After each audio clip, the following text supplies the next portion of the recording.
Islam, peace, love, and prosperity to all of the human family out here on planet Earth, Midgard, Morocco, the rock of salvation. More rock. See, there's two words in that, more and rock. Can't spell Morocco without more or rock. So we've got our open forum discussion today, where all those that are online can join up and speak their piece on whatever it is they want to talk about, ask questions, things of that nature. So I want to begin with Sister Makara. You were saying about DMT? Yes, I'm not gonna say too much on this forum. Don't say too much. Just go on YouTube, but we're close. We're very, very, very close. Hopefully it will definitely be before the year changes out. Mm-hmm. So that's a good thing. It's a good thing. Islam. So that's DMT out there in Texas. They're coming online pretty soon. I invited Akil to the call. He said he's coming on. Maybe he'll be on later. But they're basically coming on as well. So there's a lot of great things in store for all the Moorish states. Just the simple fact that we're putting them together is beautiful in and of itself. I mean, when was the last time that this has happened? I would wait patiently. Crickets, you can't answer that. Not your mama, not your mama, not your great-great-grandparents. We all been stateless subjects for the longest, subjugated Moors for the past 200 plus years, 250 plus years. We have been the only people on Midgard, planet Earth, who are one of a few, not too many, who've been stateless. Excuse me. The Africans had already forced decolonization in the 60s while we were doing what? What were we doing in the 60s? Y'all remember? Marching and praying. Marching and praying. You know what I mean? We shall overcome, Marching and praying. No justice, no peace, like Jay. Yeah, right. No justice, no peace. Right.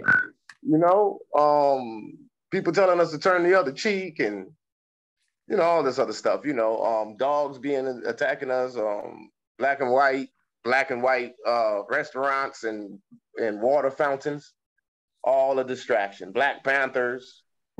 Remember, we was integrating into a burning house. That's what he said. That was his regrets. What I don't understand is how one particular part of I Have a Dream of speech went over our heads during high school and in February during Black History Month. The We Have a Dream speech is heavy during that time. But in that speech, he said the Negro is languishing in the corners of American society where he finds himself exiled at home. How that went over our heads and we kept thinking that we came from Africa. He said himself that we was here at home. Which means he knew a lot. He knew some things that we didn't know. And they weren't sharing it. Instead, we out here with this, Negro preacher stuff. Man, and during that entire time, Africa was making moves against the colonizers, utilizing the Resolution 1514 document that came out in 1960. It's alarming. That's why it's a two-word thing. It's called punitive damages. Against who? Our leaders. Specifically who? Our Moorish leaders, who knew these things and kept us in a trick bag, kept us away from the information. Who has a position on that? Brother Am, I see you on. Islam, Nabi. Islam, brother Islam. Islam, how you doing today? I'm well. Just coming from work, taking it down, to raise it back up. Islam. Can you see the screen? Yes, I can. That's the Montevideo Convention on the Rights and Duties of States. signed at Montevideo. So this treaty, excuse me, it's not specifically, it's not exactly a Moorish treaty. It's usable. Sister Sharon spoke on 4 treaties. It's not really force 3, the Treaty of Peace, the Treaty of Madrid, and the Act of Algeciras. She included this one. This one serves its purpose, but it's not a Moorish treaty, and it's not really the most powerful one. But it definitely has its place, and it's between the American states, the so-called American states, signed at Montevideo, which is in it'll tell us in here. It's a country down in Central South America. In fact, I think it's Bolivia. No. Okay. Signed at Montevideo, 26 December 1933. Entered into force 26 December 1934. A year later. Article 8 reaffirmed by Protocol 23 December 1936. So Bolivia alone amongst the states presented at the 7th International Conference of American States. See, that's what that is. The International Conference of American States did not sign the convention. The United States of America, Peru, and Brazil ratified the convention with reservations directly attached to the document. Convention on Rights and Duties of States. The governments represented in the 7th International Conference of American States, wishing to conclude a convention on rights and duties of states, have appointed the following plenipotentiaries, right? So you got Honduras, United States, El Salvador, Dominican Republic, Haiti, Argentina, Venezuela, Uruguay, Paraguay, Mexico, Panama, that's where I'm from originally, Bolivia, Guatemala, Brazil. So these are all American states. Ecuador, Nicaragua, Colombia, Chile, Peru, and Cuba. Where was the depository during the time? Keeping in mind this was in 1933. We'll touch on. We'll let's see. And where is it usually? In the provicio. Isn't that how you said provicio? Mm-hmm. The provisions, right? The general provisions. Usually the last article of the treaty. Alfredo Nogueira, who, after having exhibited their full powers, see? So what DEMT is doing, what Meru is doing, what AMPAG, New Mecca, and AMPAG have done, has come to our full powers. How did we do that? By ratifying, depositing, and promulgating our Constitution. That gave us the full powers, along with our 3 branches of government. That's what made us competent. That's what allows us the full powers to enact laws, and specifically international law, which were found to be in good and due order. Where do we learn that from? Moorish Treaty. They got this from Moorish Treaty. Exactly the same language, right? Treaty of Madrid, Act of Algeciras. They both say that. Who have been found in good due order, have agreed upon the following. Article 1: the state as a person, which we went over this document like several months ago. The state as a person of international law. So a state is a person of international law, except they got state in lowercase, the S, right? Which represents, because the United States is involved in this. So it includes, so the lower, when you see lower state, the lower S, it is representing all the states. You can't do it in uppercase if you're representing de facto states, right? De facto is de facto, organic is organic. The state as a person of international law should possess the following qualifications. So anyone who has any doubts about what we're doing, this treaty tells you what you're supposed to have. A permanent population. So we have a permanent population. There's some out there, some Moors out there saying we need 1 million people. You need 1 million people. Oh my God. There is no treaty that says or identifies a number, right? So now, even if we wanted to go with that level, Article 102 of the Act of Algeciras says that the Moorish governments have authority over the foreign citizens, and the Sharifian authority over the Moorish subjects. So that's basically saying that Moroccan governments have authority over all the people of the land, whether you are a foreign citizen or a Moorish subject, right? So then if that's the case, then that means AMPAG what is AMPAG's permanent population if that's the case? Can somebody answer that?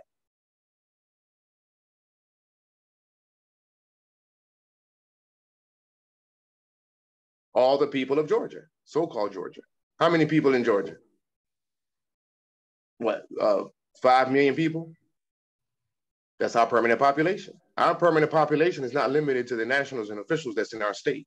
It extends to all the people that's in Georgia because we have authority over everyone in Georgia, right? Across Morocco, period. So therefore, within our state, we have what, 25 or so? Outside of our state, it's been extended to over 5 million people. Once that's realized, then we got to govern these people and govern the entire system. So it's a lot of work. A lot of work comes with sovereignty. So that's the first thing that you got to have, a permanent population. If we break it down to just our states, then we got 25 people. You know, that's a permanent population. But for us, it extends to Georgia. So that's all of our population. Then a defined territory. So we have our longitude, latitude, the uti posidetis jurisdiction. And then you've got the government, right? Your 3 branches, your different government officials who are speaking on behalf of the people internationally or even domestically. And D, a capacity to enter into relations with the other states. Well, what makes you what gives you that capacity is everything else that came before. A permanent population, a defined territory, and a government, a competent government gives you the capacity to enter into relations with other states. That's Article 1. Article 2, the federal state shall constitute a sole person in the eyes of international law. Right? The federal state shall constitute a sole person in the eyes of international law. So it's a person, the federal state. What federal state? The United States federal government. We ain't gonna go through all the articles. We're gonna go through the short ones, but I mean, how many of them are there? It's like 20, it's 16. So what does 4.3 say? 3 says the political existence of the state is independent of recognition by the other states. Even before recognition, the state has the right to defend its integrity and independence, to provide for its conservation and prosperity, and consequently to organize itself as it sees fit, to legislate upon its interests, administer its services, and to define the jurisdiction, right? And to define the jurisdiction and competence of its courts. The exercise of these rights has no other limitation than the exercise of the rights of other states according to international law. So just right here with Article 3, who can stop us? They're saying all the rights that we have. You know, we're right in line with this. Article 4, states are juridically equal, enjoy the same rights, and have equal capacity in their exercise. It's all about equality, economic liberty without any inequality.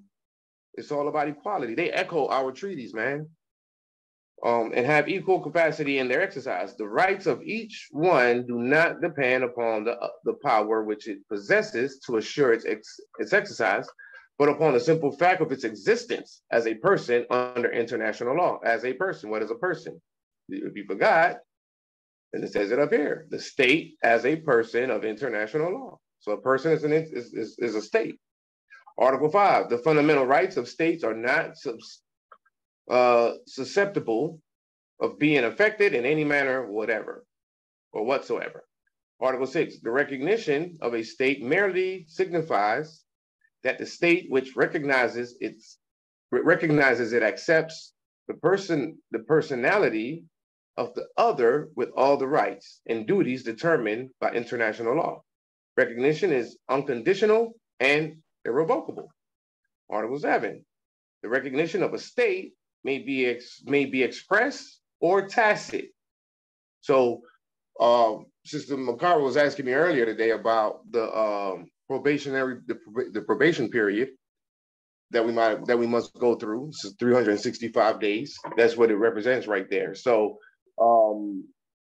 for 365 days, all nations of the earth have the right to reject our state. Doesn't mean that they will do so. Doesn't mean that they can do so. And it doesn't mean that it would have judicial standing. It just means that they have the right to do so. That's just common law, you know. It's a whatever with all what do you call that?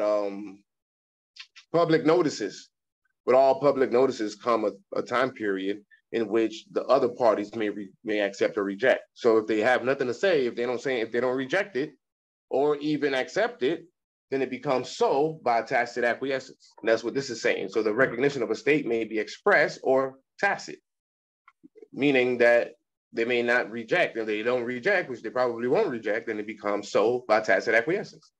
The latter results from any act which implies the intention of recognizing the new state. Article 8, no state has the right to intervene in the internal or external affairs of another. So the United States don't have the right to intervene with our internal affairs or external affairs. Article 9, the jurisdiction of states within the limits of national territory applies to all the inhabitants.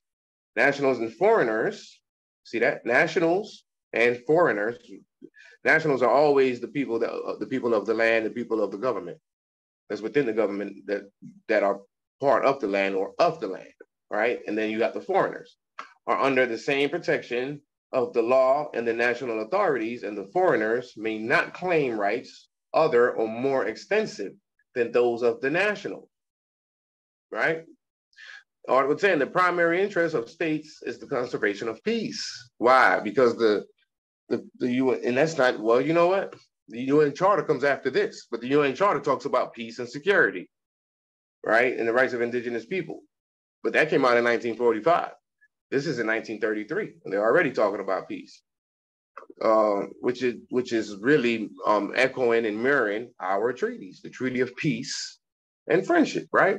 The primary interest of states is the conservation of peace. Differences of any nature which arise between them should be settled by recognized specific methods, which is due process.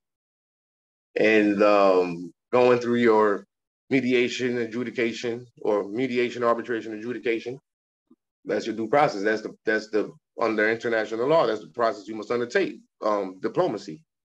Article 11, the contracting states definitely establish, so all the states that are contracting to, all the states that are signatory powers of this treaty, the contracting states definitely establish as the rule of their conduct the precise obligation not to recognize territorial acquisition, right, or special advantages which have been obtained by force, whether this consists in the employment of arms, in threatening diplomatic representations, or in any other effective coercive measure.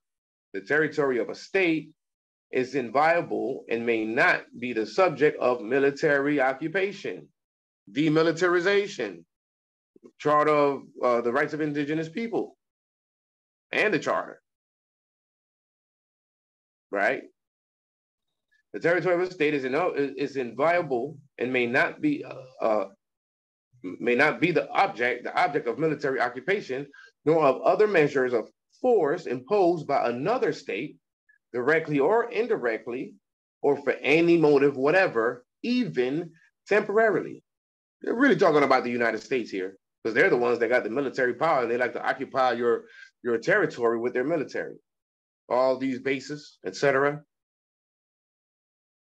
But this tells you that, and there are signatory powers of this, is just types of protection that we have, according to this Article 11. And the funny thing about this, again, it came out in somebody got to mute themselves, please, if you don't mind. The interesting thing about this is that it came out in 1933, and it's basically what the Rights of Indigenous People is saying, and that came out in 2007.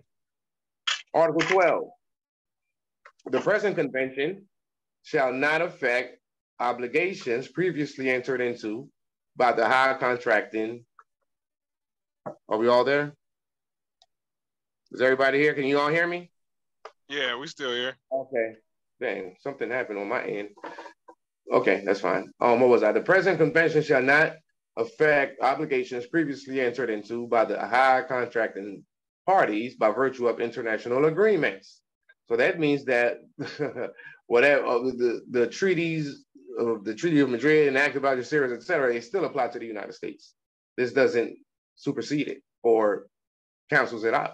That's what Article 12 is saying. Article 13, the present convention shall be ratified by the higher contracting parties in conformity with their respective constitutional procedures. Where did they get that from, I wonder? Our treaties. This is what our treaties be saying. This is why they say, this is why the good brother Jay is saying that international law is Moroccan law. So you know what I mean? The foundation is our treaties. All these documents echo what the treaties say. It's like a copycat thing, right? The present convention shall be ratified by the high contracting parties in conformity with their respective constitutional procedures. The Minister of Foreign Affairs of the Republic of Uruguay, that's where Montevideo is, Uruguay, of Uruguay shall transmit authentic certified copies to the governments for the aforementioned purpose of ratification. They all say the same thing. The instrument of ratification shall be deposited in the archives, this is the depository, of the Pan-American Union in Washington, which shall notify the signatory governments of said deposit. Such notification shall be considered as an exchange of ratification. Come on now, Islam. This comes from us. They have learned. That's why the prophet said, I'm gonna leave the European here long enough to teach you how to run government.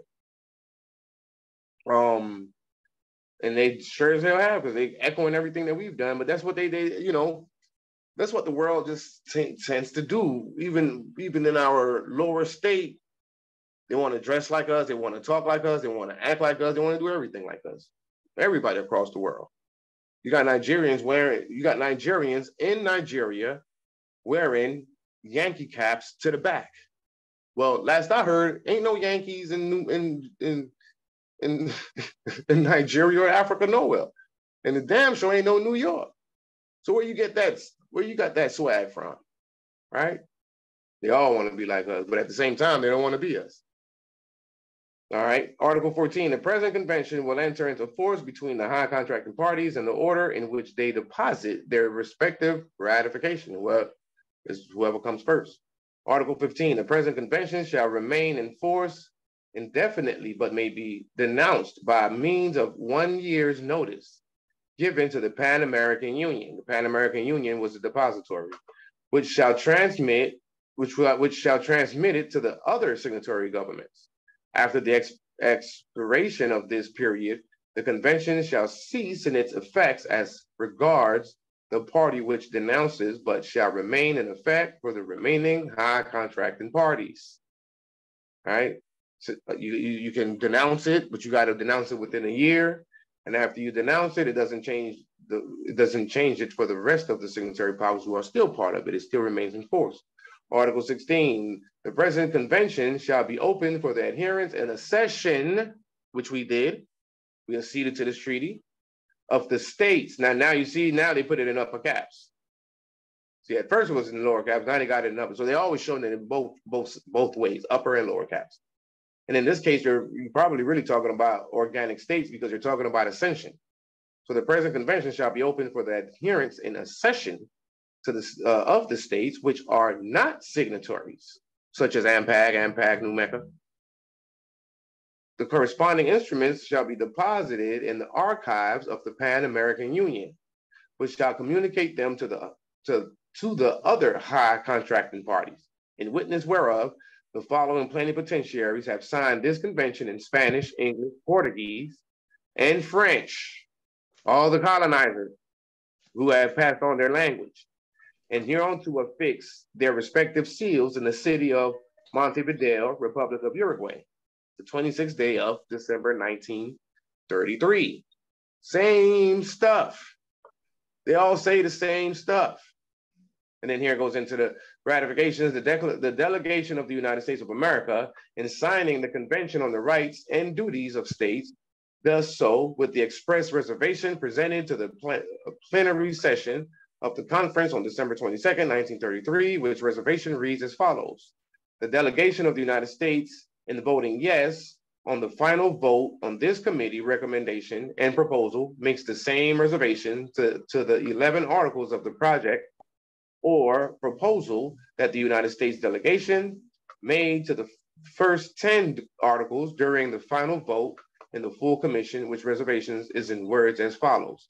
So the United States is saying that they agree to Article 15. The contracting states definitely establish it as the rule of their conduct, the precise obligation not to recognize territorial acquisitions or special advantages which have been obtained by force, whether this consists in the employment of arms, in threatening diplomatic representations, or in any other effective coercive measure. The territory of a state is inviolable and may not be the object of military occupation, nor of other measures of force imposed by another state, directly or indirectly, or for any motive whatever, even temporarily, etc. Everything here they have agreed to, but they've agreed to this as well. Now, the question is, if they agreed to Article 11, then why they still continue those same actions post 1933? Because they sure as hell have. In 1933, wasn't that when the Federal Reserve note came online, IRS, etc.? 1933 was a big year in yes, America. But that's because we were still stateless. Yep. This applied because we were still stateless. Yep. That's why. Ultimately, we're the ones that can enforce everything. We have the authority and the power to enforce everything. We're the ones who can keep the whole world in check. That's why we're the last ones to come online. The last ones to force decolonization. What they say, what's the old saying? Save the best for last. So that brings me to the good brother, the Nabi, if he's online. I'd like for you to, at this point, if no one else has any comments or anything in regards to what we just read, can you break down the Quran for us, please, brother? Oh yes, I was texting on board Islam family, Islam Moroccans, Islam. Islam. Right. I was sending in the Telegraph the acronym for the Quran: knowledge, order, rhythm, astrology, and nature. So I don't know right. if if anybody's on understanding the breakdown of that, but also that was in our Constitution. Mm-hmm. Mm-hmm. And knowledge could be into science. Knowledge is also truth. Yep. So you take that truth and you take that TR and you put an R on it, or you put that T on that truth and you got that Ruth. You take the T off, That's the Moabites. Let's go right back to the Moabites. Islam. Ruth the Moabites. Huh. Good point. Continue, brother. So I mean, it's a lot of hidden information and knowledge in the words that we speak and that we know. So everybody has a different collection, because we're a collective consciousness on that, So we all still learning. I'm still learning as well. So being a Nabi still leads me to study self daily, study things around me daily, using my 5 senses and also my 3 higher senses. Yes, Islam. Psychometry, telepathy, and clairvoyance. Because that's through the breath, that's through the meditation. A good brother I think he's the Nabi for AMPAG. And he was showing a breathing meditation. As far as y'all seen that, right? Yeah, that was posted on the Telegram. Right. Yes. Oh no, that's Wazé. He's okay. Yeah, he's retired. He was the Minister of Foreign Affairs. Oh, okay. Yeah, he's retired. Well, yeah, he's definitely he does yoga and all those higher sciences and stuff. Yeah, exactly. Oh, okay. Islam. So yeah, everybody got a part of that degree. I learned and studied through music as well, through drums. Drums was a big opener. Dealing with your chakras. When you talk about chakras, there's always been you have to have a science or some type of relative form where people can relate into, where their consciousness can kind of synchronize into what you're speaking of. So if you're talking in manifold. You're talking parable type of manifold, or manifest, to where if you're talking about, you say chakras, You got to understand the 7 endocrine glands of the body. Correct. And how they correlate with each other and deal with secretions and hormones. And that's Would also you, one in our Constitution as far as harmony. exactly. Now, would you say, I don't mean to cut you off real quick because you said something that made me think of something. Would you say that the music of today, specifically hip hop, has been slowed down? The megahertz or whatever, the drums, not only slowed down, but it's now in digital form. Would you say that that's affecting us negatively? It's a lot. It's been affecting us. I mean, it's more than just the drums, it's speeding and slowing, it's the words, it's the combination of desensitizing our youth, desensitizing ourselves into, accepting the NBCs, accepting, as part of the program, it's just the audio program. You got the visual and you got the audio. So, that's part of the audio programming. Captivating in the spirit and, moving through your chakras and understanding your Kaaba, understanding how it connects with each other, because people, in the spirit and the soul are two different things. And the relation and how you pick up different frequencies and how it resonates with you. And speaking on that, when you're talking about the music being downgraded to downgrade us, essentially, that goes along with when you said they like our swag because they want to get into the rap, the hip hop, everything that we do, they follow. But they like our swag, but they don't want to be us. They don't want to be us because we're stateless. Once we become in our proper standing and operating so, they'll want to be us. They're already being us. Or at least on the they already doing that level. They already cloning us. We've already been cloned. Exactly. They even affirmative action. Y'all remember affirmative action? Mm-hmm. Right? Jesse Jackson. What was that? Was that not legislation? Yay or nay? Would you agree that that was legislation? Anyone on the line? A form of it. Right. So, and who wrote it? Who wrote the affirmative action legislation?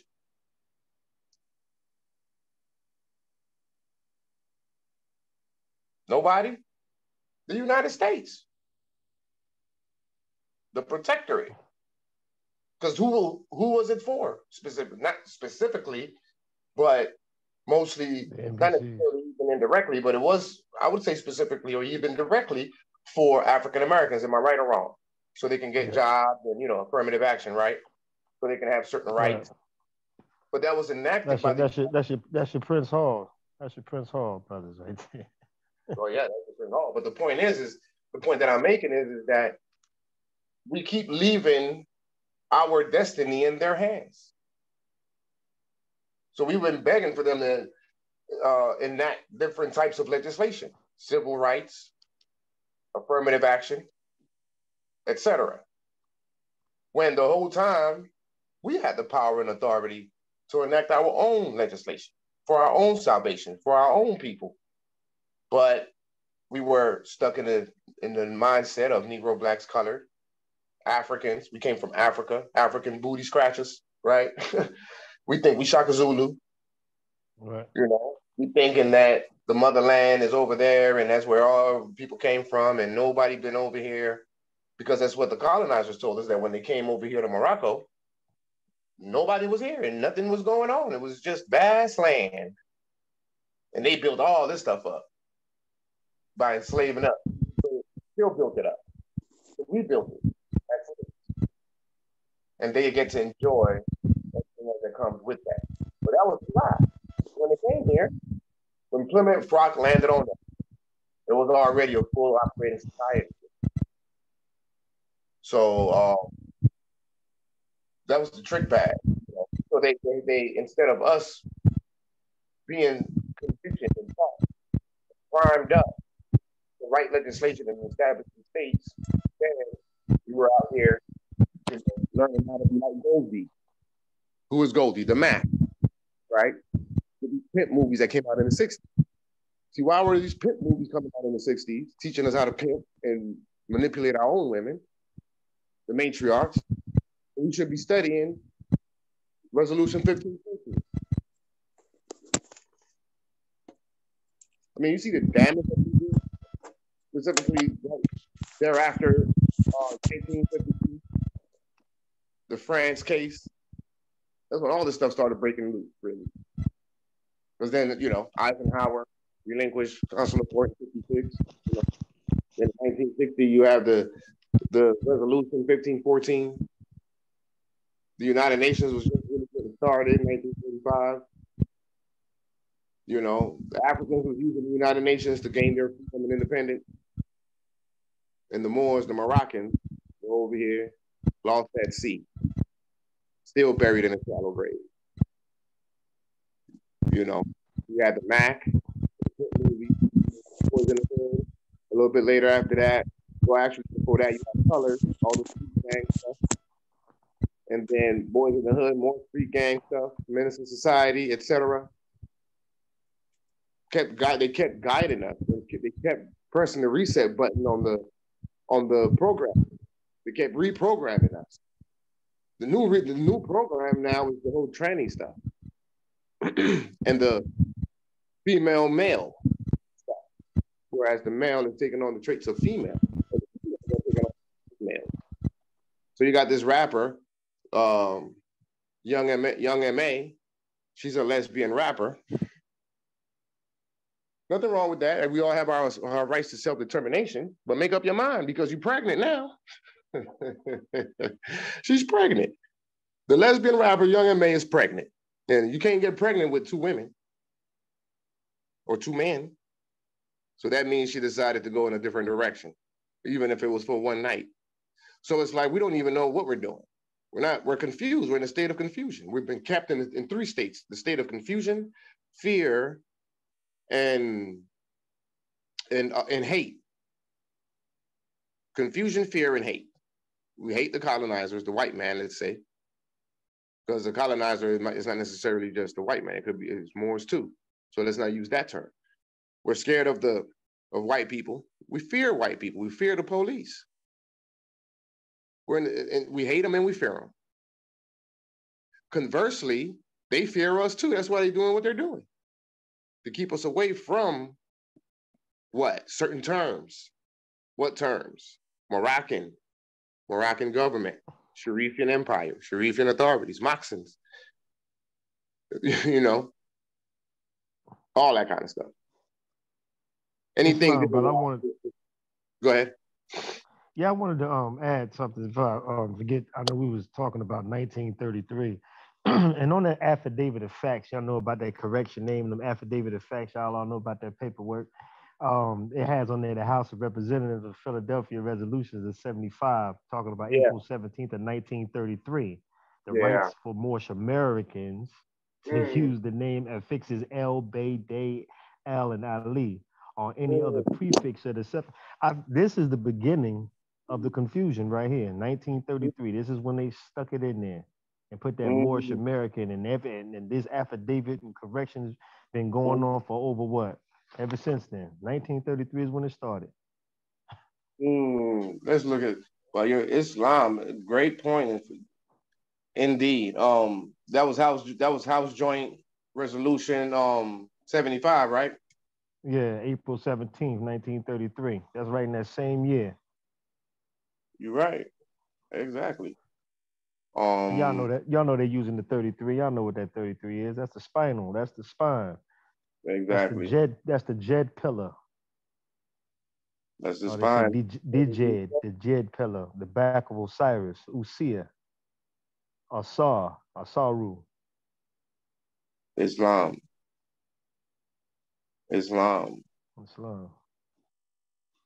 it right here? No, that ain't it. Where is it at? Is it 75? Resolution 75? No, 19 is Resolution 75, the House of Representatives, Philadelphia, Resolution 75. So put in there the House of Representatives, Philadelphia, Resolution 75. April 17, 1933.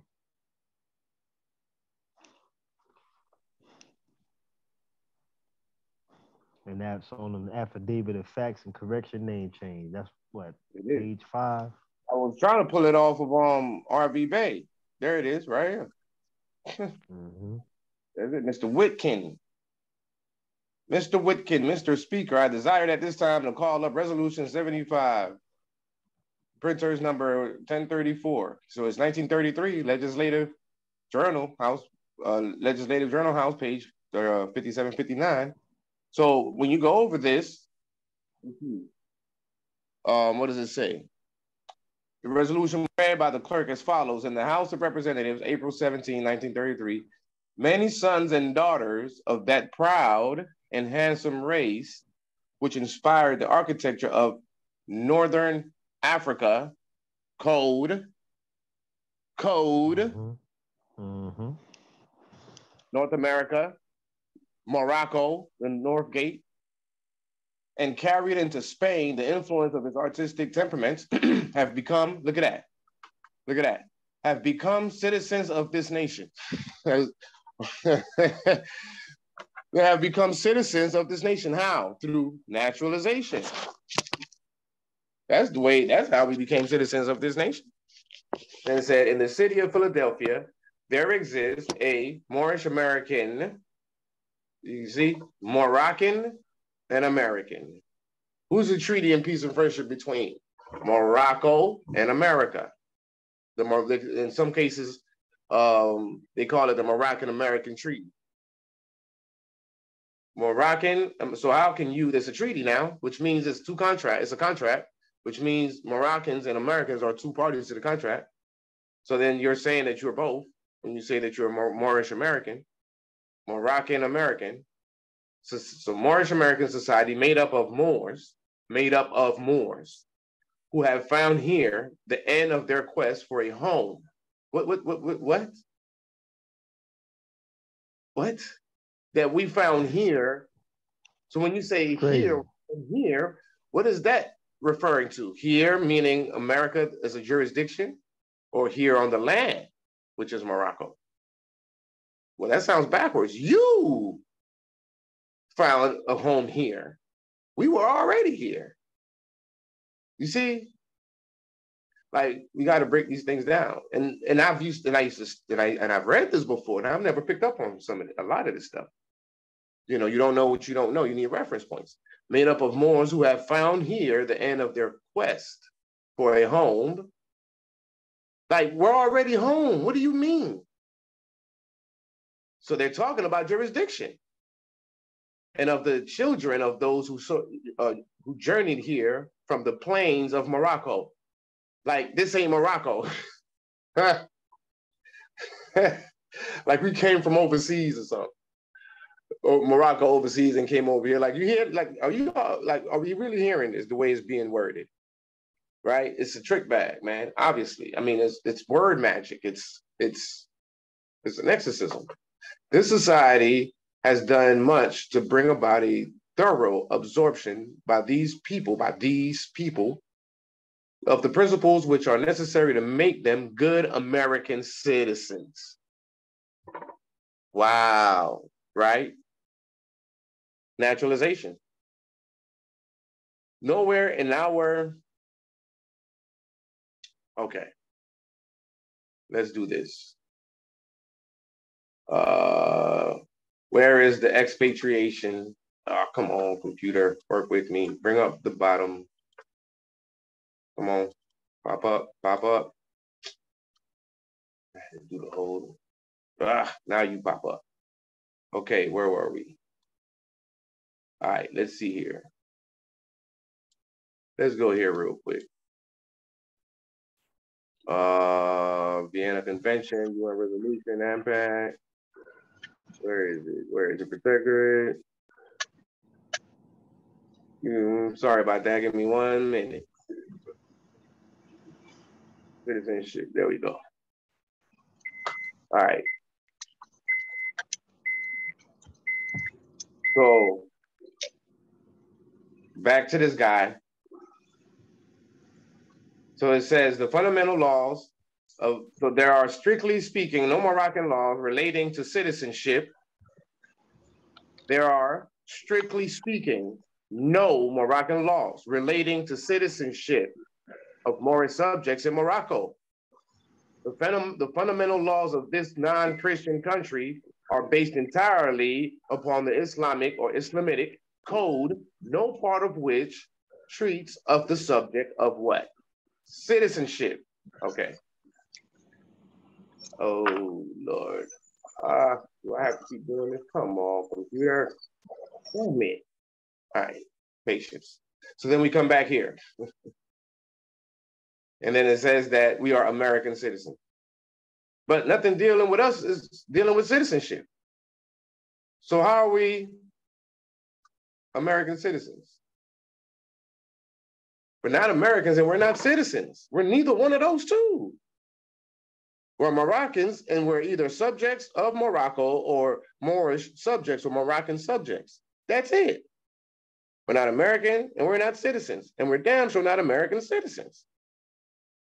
And what I just read, dealing with the expatriation document, Hoffman Phillip, totally, I mean, this is the United States Senate or House of Representatives. The Secretary of State, Mr. Root. Hoffman Phillip was talking to Mr. Root, the Secretary of State. This is the legislative journal, which means it comes from the legislative branch. It's coming from Congress. And therefore, y'all know that we're not American citizens. That's the point I'm making. You know we're not American citizens. So what's up with this document here? And we love standing on it. We love sharing it. We love talking about it. We love repping it. This society has done much to bring about a thorough absorption by these people of those principles which are necessary to make them good American citizens.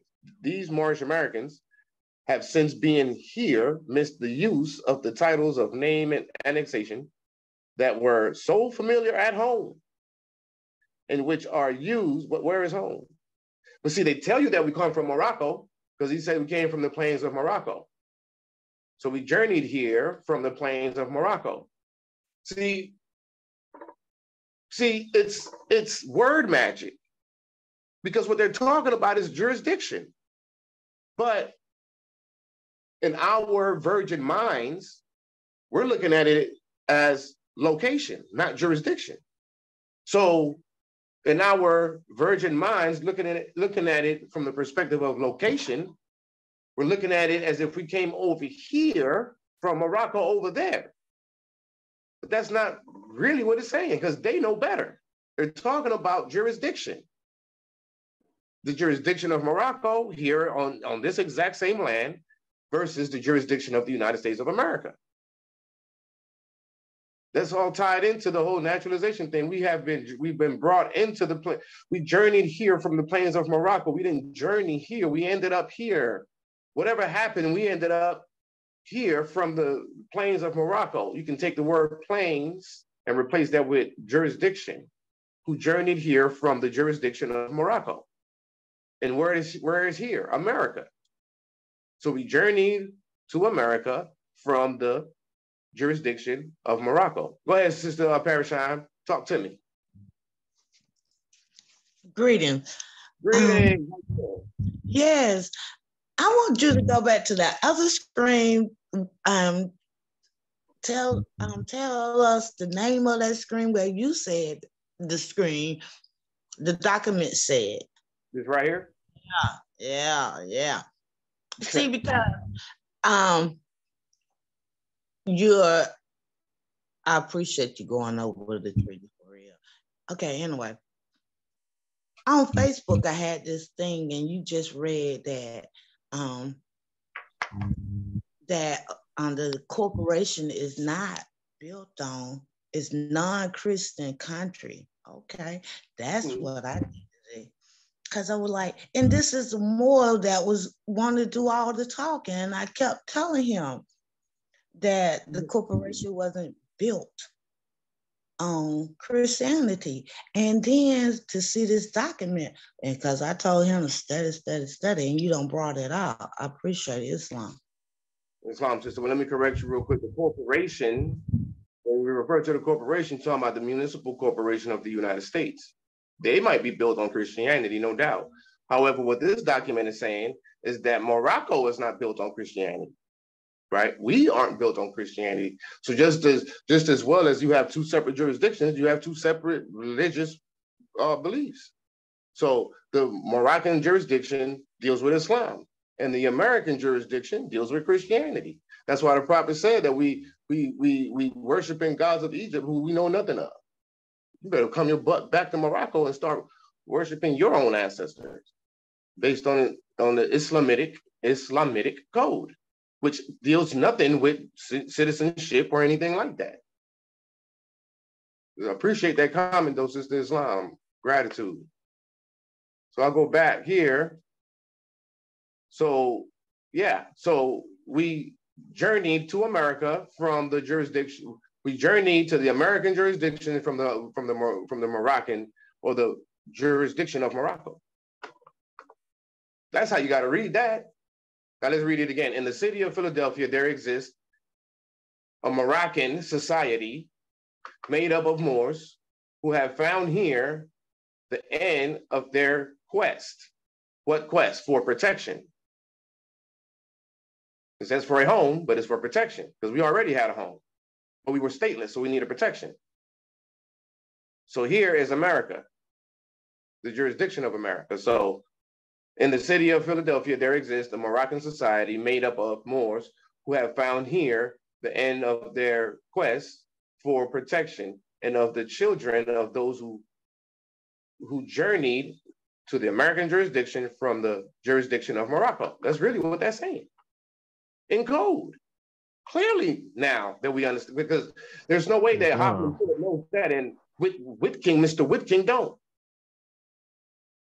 Keeping in mind that in Harvard and all these Yales and all these Oxfords and their little debate teams and stuff, they go, you think they don't go over these documents? You think that this guy Whitking, for 1 second, has no idea who Hoffman Phillip is and what he had to say in 1906?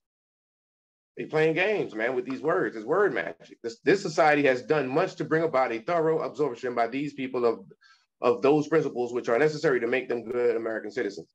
These Moroccans have since being here missed the use of the titles and name annexations that were so familiar at home and which are used in accordance with the doctrines of the religious faith to which they are adherents thereto, or therefore be it resolved. So okay, so we leave it up to Mr. Whitking to resolve this on our behalf.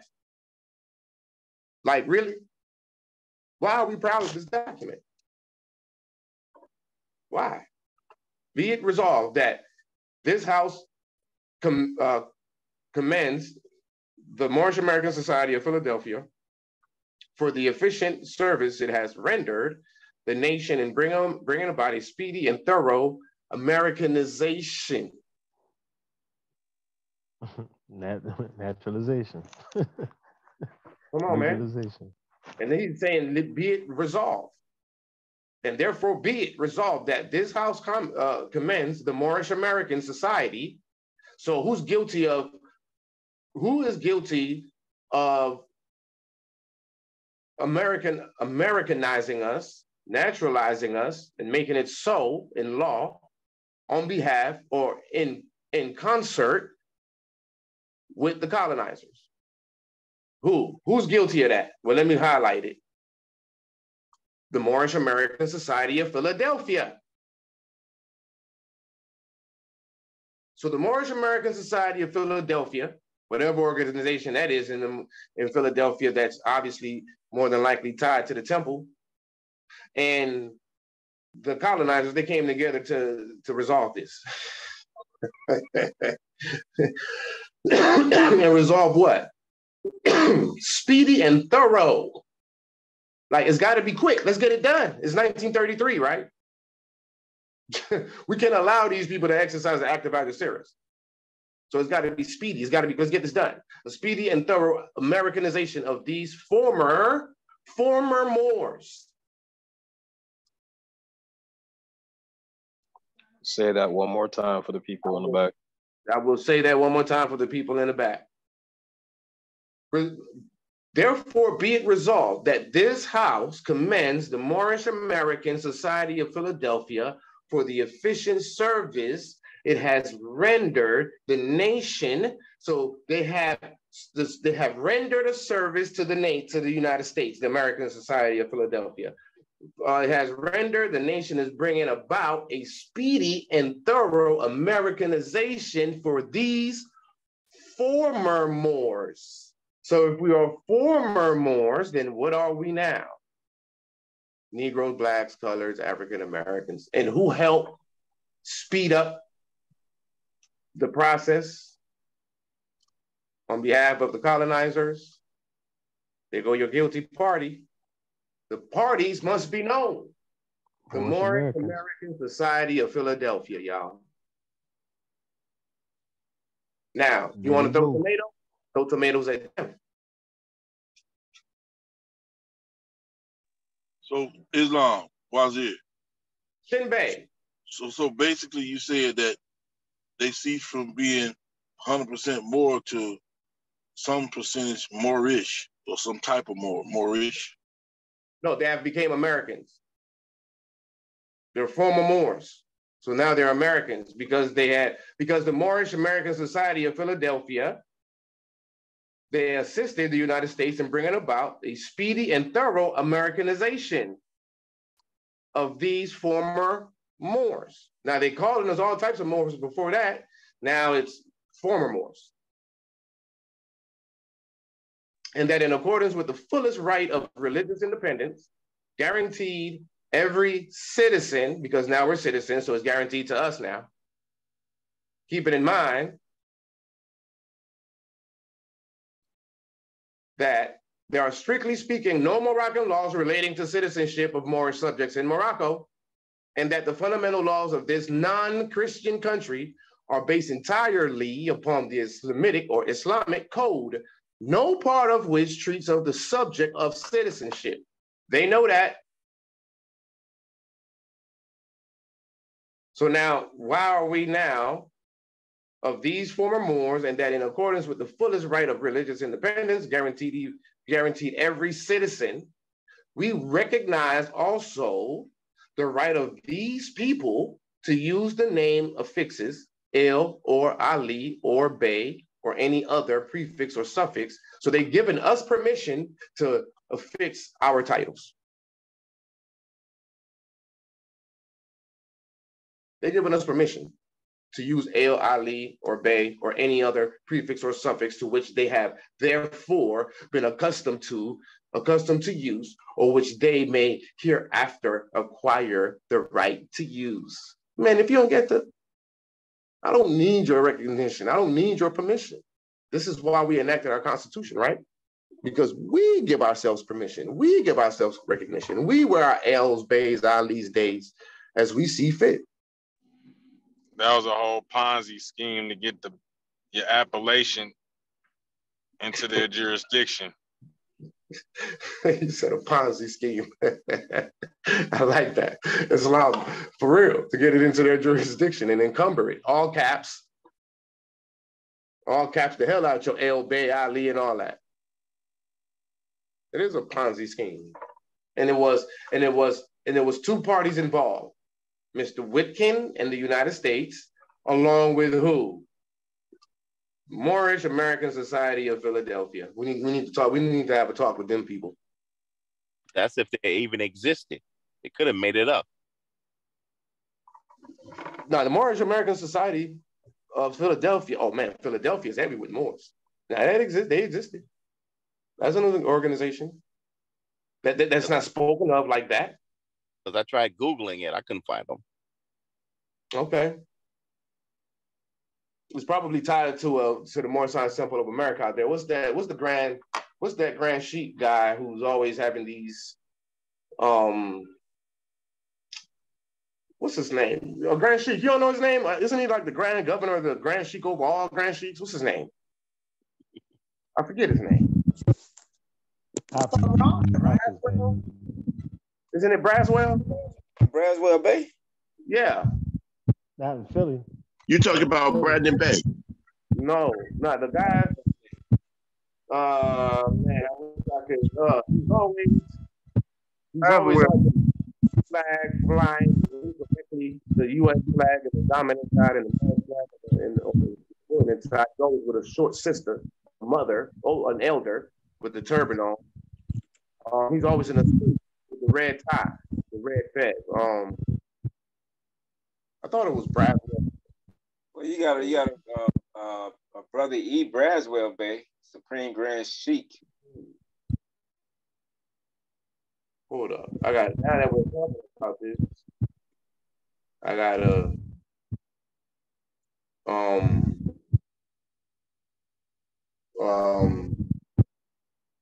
Morris Science Temple in Philadelphia. Morris Science Temple is number 11, brother, off of 50 Masters. That's my first science temple. That's where I got my card from, brother. Islam. Yeah, my ID. That was my first ID. I didn't have ID. You say breast temple 11? Temple 11? Right here. Him right here. Him.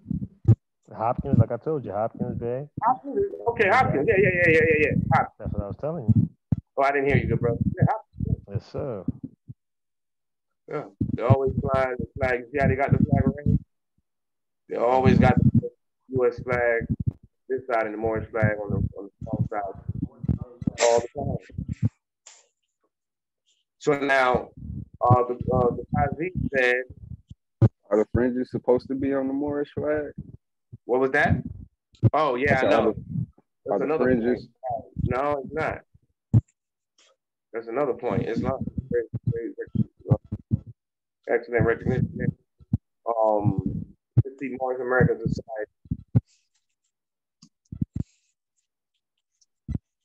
Society. Who are these guys? Punitive damage.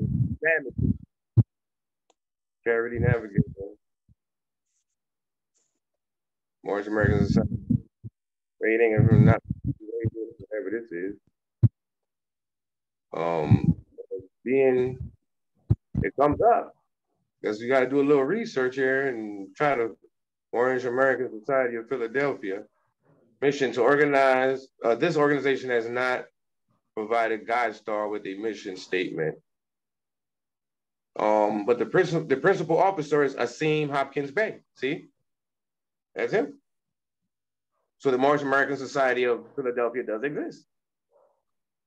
And what they're doing is keeping it on the low. They don't want you to, you know what I'm saying, come by throwing eggs.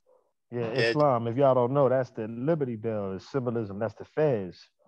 Yeah. I've been to Independence Hall, you know, if you ever been to the art museum where Rocky ran up, you know, I used to play around there, man. I went to high school around there, man. So, you know, I used to grow up around there. So, you know, that sits on a large mound, and on the top of the actual park museum, it's actually in a large M. It's a lot of, like I said, I think we had a discussion before in the last Zoom meeting. I was talking about the trip that we made in there. So it's a lot of history and science, you know, and, you know, some of the first Masonic buildings that's built over there. And you got the Zodiac that's engraved in the ground in City Hall. Right. Taj pointed that out several times. And obviously, who was the architects of all that? Moors. Another Habu all over. Habu. The old, you got George Washington, what's in that? Not George Washington, Walt Whitman. He's standing right across from the oldest Masonic building there, on a square. He's actually saluting the building right in front of him. So you got the points in the squares, you got things mapped off in a lot of different angles in all cities. That's how our ancestors, you know, that's how we roll. Right. So it's really, when they say Moorish Science Temple, it's really the Moorish Temple of Knowledge, because, you know, knowledge is science. It is. Words go hand in hand. So. And the temple is what? The body. Control that. So he mentioned, the good brother mentioned how you spell Habu? I think it's O-U. There we go. So the brother mentioned, he said it's a Habu. For those who aren't aware of that term, see, these are the words they're trying to keep us away from. These are the terms they're trying to keep us away from, by putting us in a state of pimping and gangbanging and everything else. Because remember, before all that, we were upstanding citizens, or, because we were citizens. So we were upstanding, man. We had, the family was always together, right? The kids, it was, the village took care of the kids. The parents ain't home. The kids get caught outside doing something bad. The neighbor will beat their butts, take them to the house. Yeah, I just whooped your son behind. He did this and he did that. Oh, thank you very much. And then you get another butt whooping when you go in the house. We were a tight-knit community, to the point where we built Black Wall Street and all, so-called Black Wall Street, and all these other societies, right? So they brought in the trick bags and the reprogramming of our minds, and therefore our spirit and everything else. So what is a Habu property? The Sharifian delegates have stated that Habu property, or certain state property, notably buildings of the Moxen, occupied at a rental of 6%. So they got to pay 6% for occupying our Habu property, i.e., all the Capitol buildings, all the old courthouses, all the museums, the old Catholic churches, the old mosques and temples, et cetera, et cetera, et cetera. These are Habu properties, and they're supposed to be paying 6% for the rental of using them, and are held by persons subject to foreign jurisdiction without regular title, or by virtue of contract subject to revision. The conference desirous of remedying the state of affairs charges the diplomatic body at 10 years, which no longer exists, right? And because remember, the Kingdom of Morocco wasn't the Kingdom of Morocco in 1906. That's where the diplomatic body at Tangiers, or the diplomatic body, existed or operated from. That's where the Moxens, or the government that surrounded the Sultan, operated from. Separated from the vast ocean. That's how, or the great ocean. That's how George Washington started off his letter to the Sultan, the second letter to the Sultan's son. Right? So the diplomatic body at Tangier, to solve these two questions equitably, in accord with the special commissioner whom His Sharifian Majesty may be pleased to designate to that effect. That's what a Habu property is. It's an old Moorish building. Simple and plain. And you'll find them bearing plaques that say stuff like built or founded in 1856, stuff like that, as if it was built in the 1800s. No, that's really code for the year in which they officially took over the building. That building been there. Islam, go ahead. Somebody got something? Yeah, I wanted to make a correction. That was William Penn, not Walt Whitman. William Penn, facing the old Masonic building there on Broad Street. Oh, okay, yeah. On some type of City Hall. Yeah, because it's William, and William is Will I Am. That's a code for Will I Am. So it's exercising the will. So, like you said, it was code from, that's what they speaking in codes, because that's how we taught them. Exactly. So. For those online, look at what our brothers and sisters dealing with, right? Brothers, and especially brothers, you get caught with a dime bag, you might end up doing 20 years. A dime bag of what? Kif. What is kif? Marijuana, right?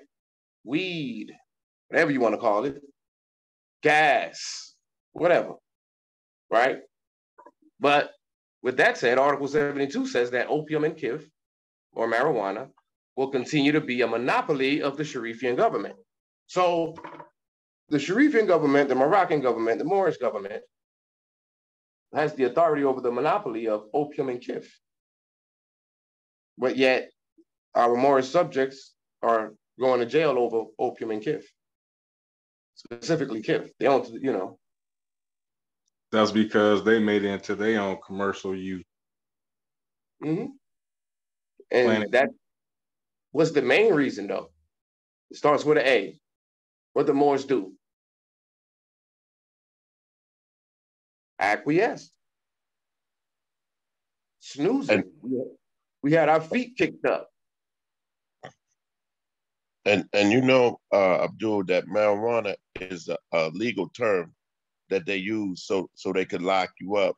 So if they use the term KIF, you know, they can lock you up over that, or even cannabis. Right. So they turned it marijuana and made it legal. And you acquiesce, like you said, acquiesce that, yeah, I had marijuana instead of saying KIF, if you knew about it, or cannabis. They couldn't lock you up if you say you had cannabis. Well, they still could, because, you know, as long as you're more subject, they can damn near basically do all the laws apply to you without any restrictions. But you are right, though. They did legalize the term. However, they can't, it doesn't, you know, they can't, it doesn't matter how we pronounce it. They can't do nothing to us. I mean, in our state, it's called KIF, no doubt, but we can say marijuana, they can't lock us up, right? Because we're no longer. It's either, it's jurisdiction over the subject or the matter. Exactly. That's our jurisdiction rule, you know? Exactly. So they can't do nothing to us. They ain't got no jurisdiction. However, I want to point this out. That's what we got to do in our states. What am I talking about? Defining words. Because they define marijuana to be what they wanted, what they decided to be in their jurisdiction. Well, in our jurisdiction, we can redefine marijuana. All these words that hinder us, we can redefine it in our state. How? Legislation, the power of the pen. So, like, for example, in AMPAG, we don't say marijuana, right? We would say KIF. Why? Because our ancestors said KIF. It's in the treaties. That's a term that's in the treaties. The importation of opium, specially intended for medicinal purposes, will, however, be allowed by special permit issued by the Moxin. So you can bring that in, but it has to be issued by the Moxin. It has to be a special permit issued, and it has to be dealing with medicinal purposes. Right? At the request of the legation, the physician or apothecary importing the same, the Sharifian government and the diplomatic body shall jointly determine the maximum quantity which may be thus introduced.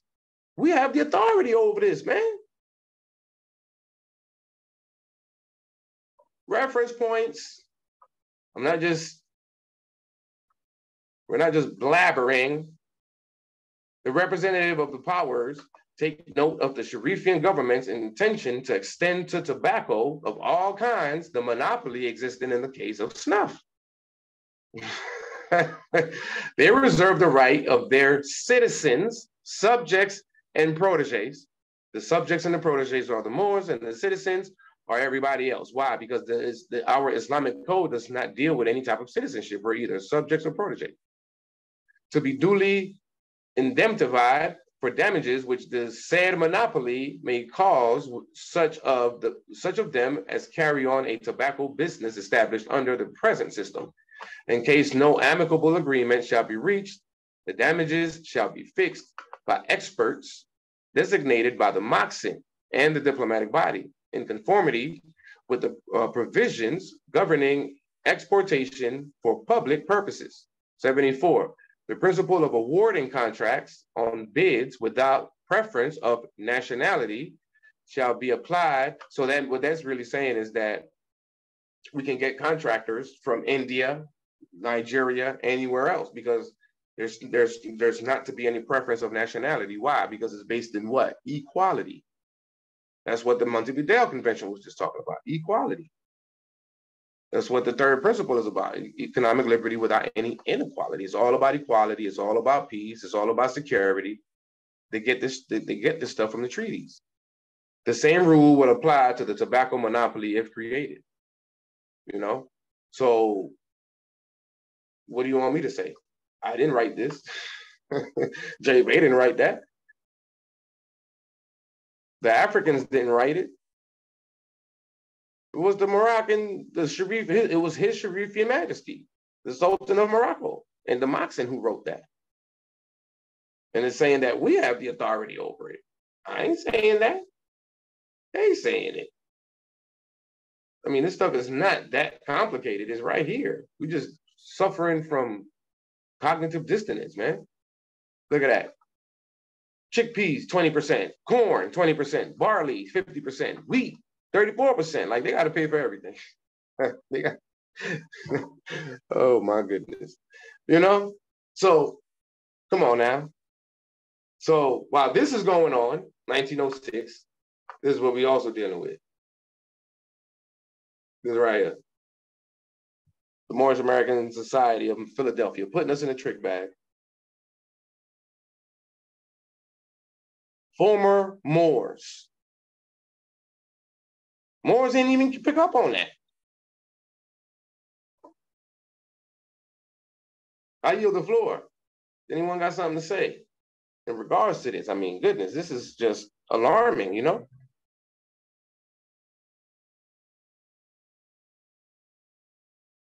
Will the House adopt the resolution? It was adopted May 4th, 1933. But the question is, why do we care? Because we've been placed under their jurisdiction. We're in a protectorate status.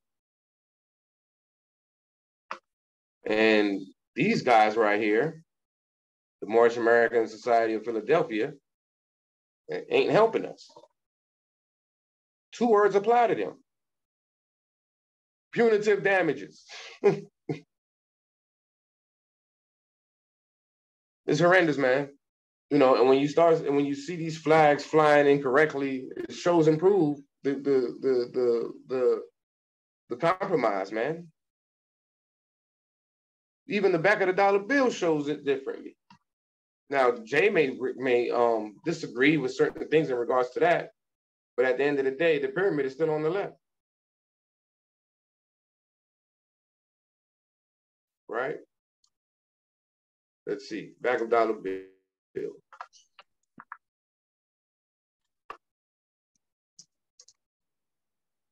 Back of dollar bill. What the back of the dollar bill look like? See it? You got the pyramid over here on the left and the eagle on the right. Yes, Jay says that this is the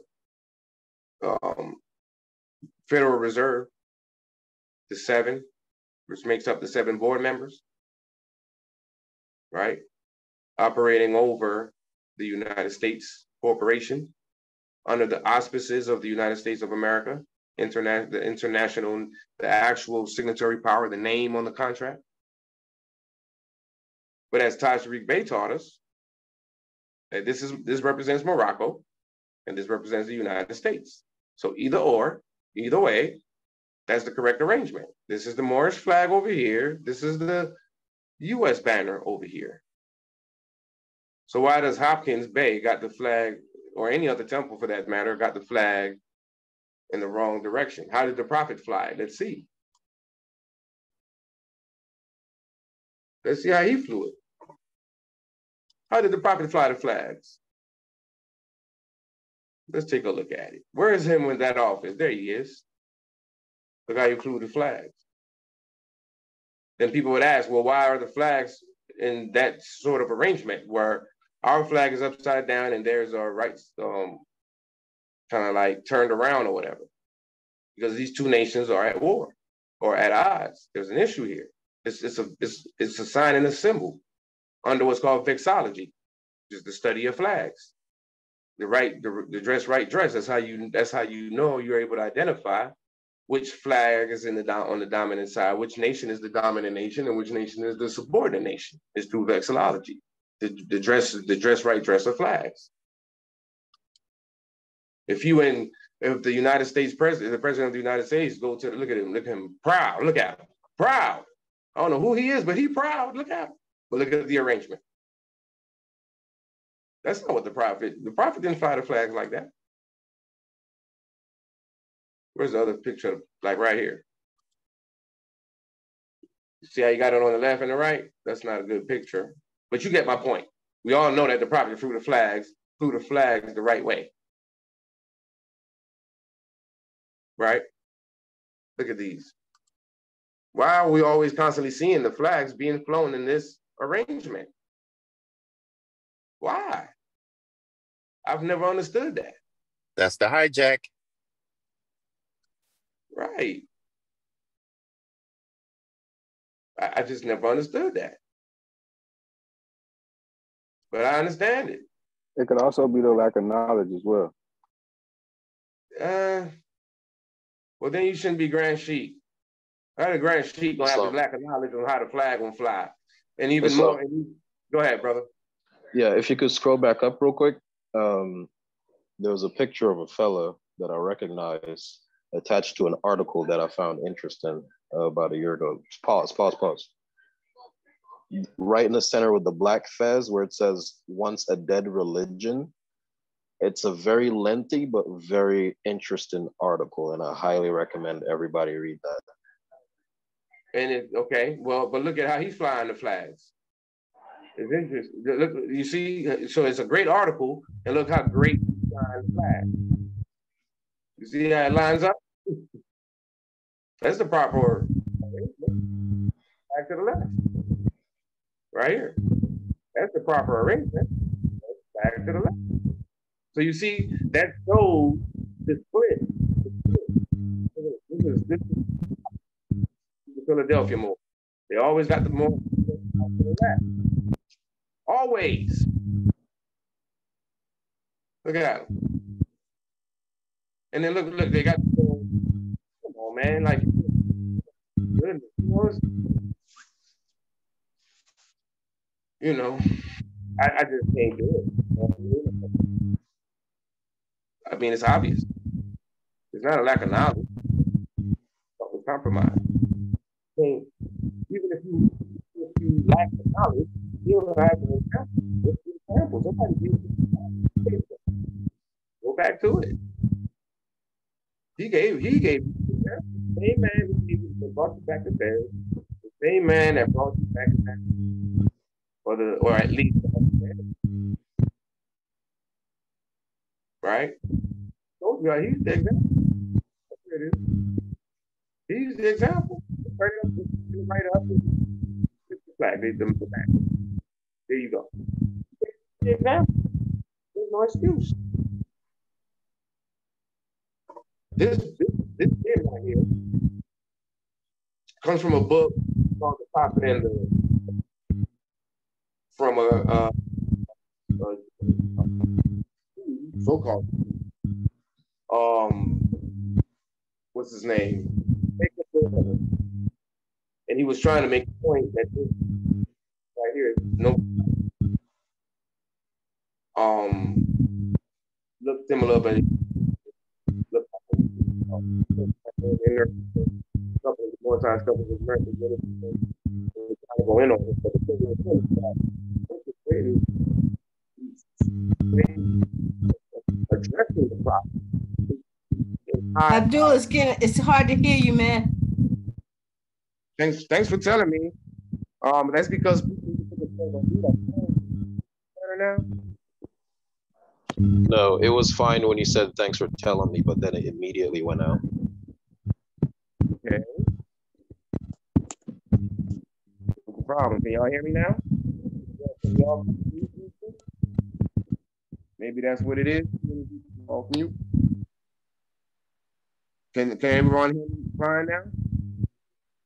You're still going in and out. Yeah, it's because everybody's a lot of people off mute. You off mute. Third time off mute. I don't know if that's what it is, but I hope I don't have to. Can you all hear me good? Let's do it this way.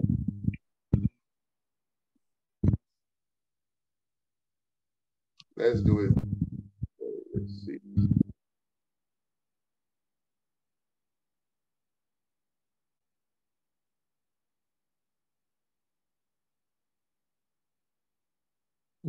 Okay, what about now? Can y'all hear me? Okay, now I'm back on. All right. Can you all hear me better now? Can you all? Yeah, that sounds better. Okay. Yeah, you're better than you were. So this guy, I forget his name. This was the other sister that was in the book, Princess of the Satanki. I forgot this kid's name, but anyway, he lived during the time of the prophet.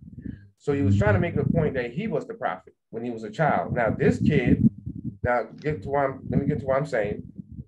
This young man right here was Islam. Okay. You just went out again. Oh man.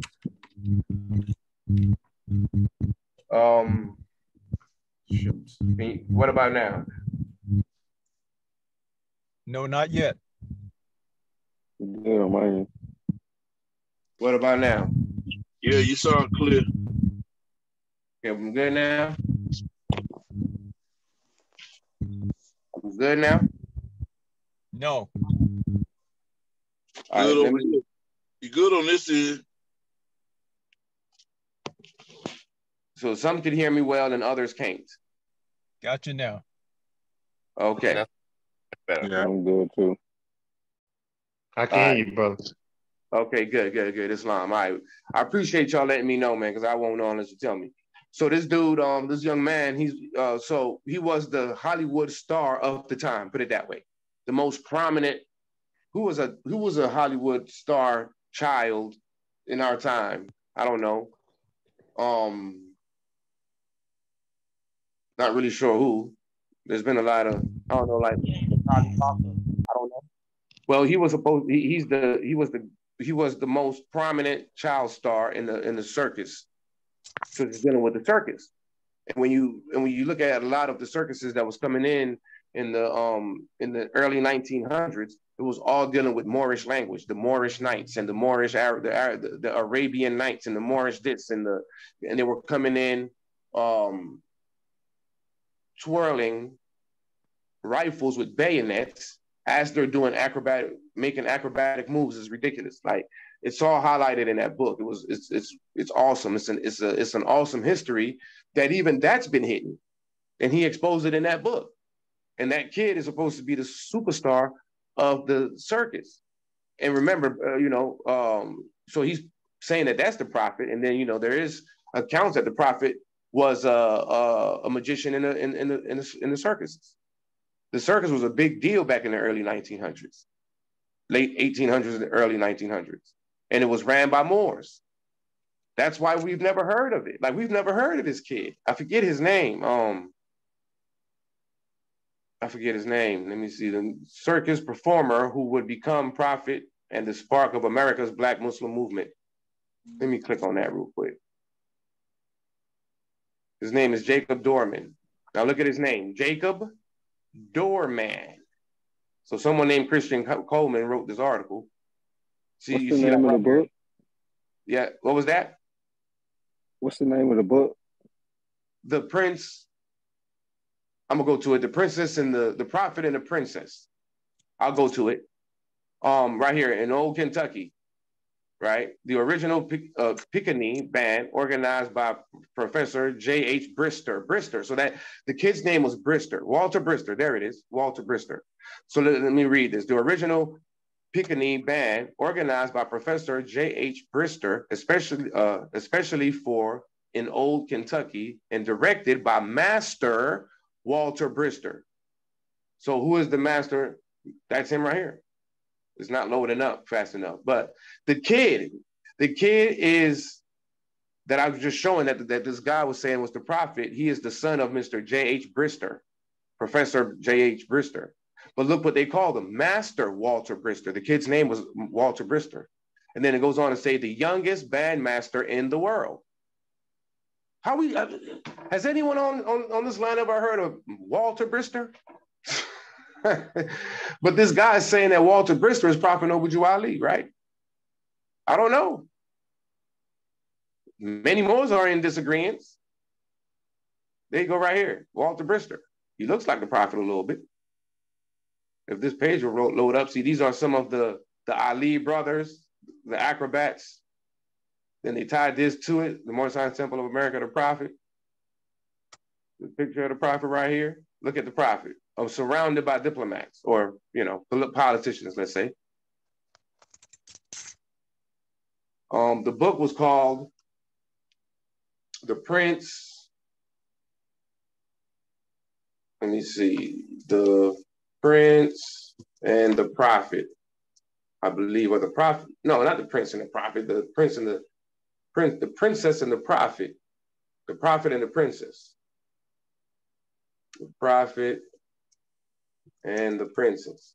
Because he's saying that the other sister was his wife. There you go. The Princess and the Prophet. That's the book. Written by this guy right here, Jacob Dorman. And in the book, he was given high honors to the Prophet, like super high honors, saying that he is the reason for the birth of Islam in the United States, and just a bunch of very high level. I don't know why it's not showing. Let me see if I can pull up the circus. He had a like right here. This is a flyer. Just returned from Australia. The Moorish Caravan. 3-ring circus, Moorish Caravan. 2 elevated stages. Arabian Nights entertainment. And spectacular pilgrimage to Mecca. This is, you know what I'm saying? Like, this was taking place in the early 1900s. I'm not, I don't know why this computer is taking long. What was that? Can y'all hear me? Still? All good. Islam. Okay. Gotta do a mic check from time to time, but I thought someone had said. But yeah. So this is, so that's who they excuse me, that's what they say. They say that this guy. So this is the sister. Right here on the right is the sister who was sitting next to the Prophet on this picture right here. So, shoot, I lost my way. Right here. So this is her in the early 1900s, and this is her during the convention picture, is what he's saying. Kind of similar, but I'm not sure. So he's trying to point to the nose, because the Prophet has like a mole on his nose. I don't know if that kid is the Prophet. I don't know, but looks similar, but that's just his position. So in case you guys wasn't aware of this book, it's an interesting read. I haven't really fully read it myself, but I read the footnotes and all that other stuff, and it seems pretty interesting. And then I went over, I forgot the name of the website, but he had a lot of pictures of all the circuses. So if I would say Moorish circus in the 1900s, let's see what comes up. Islam, I'm listening. Right here. So I checked that out last year. Oh, you did? Okay. Yeah, because one of the Moors of the previous body politic that I suspected was an FBI agent, he was pushing a lot of like stuff that as a graphic designer, I can clearly see that it's doctored. And that was one of the things that he supported. But after carefully looking at this young man's nose, you can see around the nostril area that is completely different from the Prophet's nose, right? Right. So there's no way that's the same two-face, right? Right. So about the young lady, I don't know too much about that. I didn't take the time to inspect that. However, I'm curious about the specific date that this circus act is going on, because it could be that it may have been nothing more than an artistic rendition of the Prophet's journey, similar to how Hollywood would make a movie about somebody's life nowadays. Islam. That's a good point. That's good. Those are great points. And so my thing is with Walter Brister, my question is not whether it's the prophet or not. That's not even my question. My question is who is he and why we ain't ever heard it? That's what got me bugged out. How, like, he's a master. They call him master, bro. How we don't know who Master Walter Brister is? That's and why we don't know about these circuses. Look at them. Look at the Moors with the fezzes and the turban wrap, the Moorish caravan. Look at this right here. Look at them twirling the guns, and look at them flipping and acrobatic. Like, this is crazy. Like, look how they all standing on each other's shoulder making a pyramid. The whole amazing Sahara Desert Circus. The Sales Brothers. This is a flyer of the time. Look at them right here. Burnham and Bailey, greatest show on earth. And you got the Moors. You got these Indian looking people. Like, come on, man. We didn't. How come we never heard of this? You see, there's so much that's been hidden, and this happened like in the 1900s right here in this country. It's amazing. So I don't know what brought me over here, but I don't even know what brought me over here. But it was Walter Brister. We never heard who this kid is, whether it be the prophet or not. I agree that he's not the prophet. More than likely, not the prophet. You know, because they're trying to point to the nose here, and it may not be the prophet. But still, who is this guy? See that? Yeah, it doesn't look like the prophet at all, really. When you get these close-up pictures, they don't really look like the prophet. So, okay, that's out of the way. He's not the prophet. Okay, now answer this question. Who is he? And why we never heard of him? You know? A master as a teenager or younger? So so that's the book, The Princess and the Prophet, Jacob Dorman. He also wrote another book dealing with the Hebrew Israelites. And he's really saying that all the so-called black organizations in the United States, gets their foundation is the Moorish Science Temple of America and the Prophet.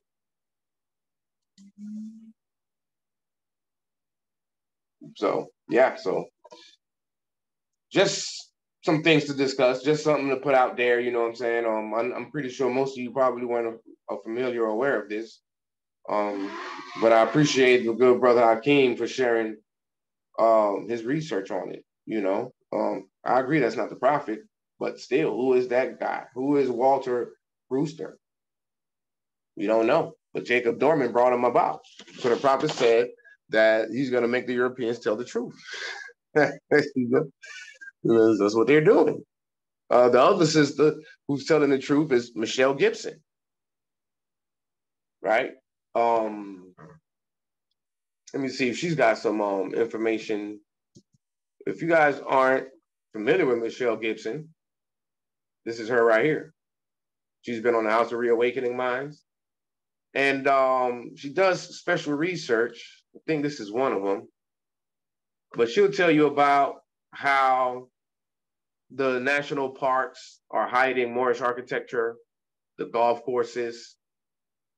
Like, let's look at a golf course.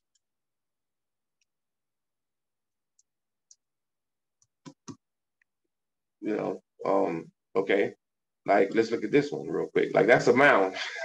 That's a mound. They always got the T's on the mounds. They're hiding the mounds. Everywhere where there's a golf. Islam. When you get on top of Stone Mountain, you look over top of Stone Mountain, you'll see the mounds on a certain part of top of Stone Mountain. A lot of people don't know it. You see animals. You can see the animals. The mounds are printed, shaped as animals on top of Stone Mountain. Few people don't know that. So when you get up there, you got to see for yourself. They got mounds, man. These are mountains.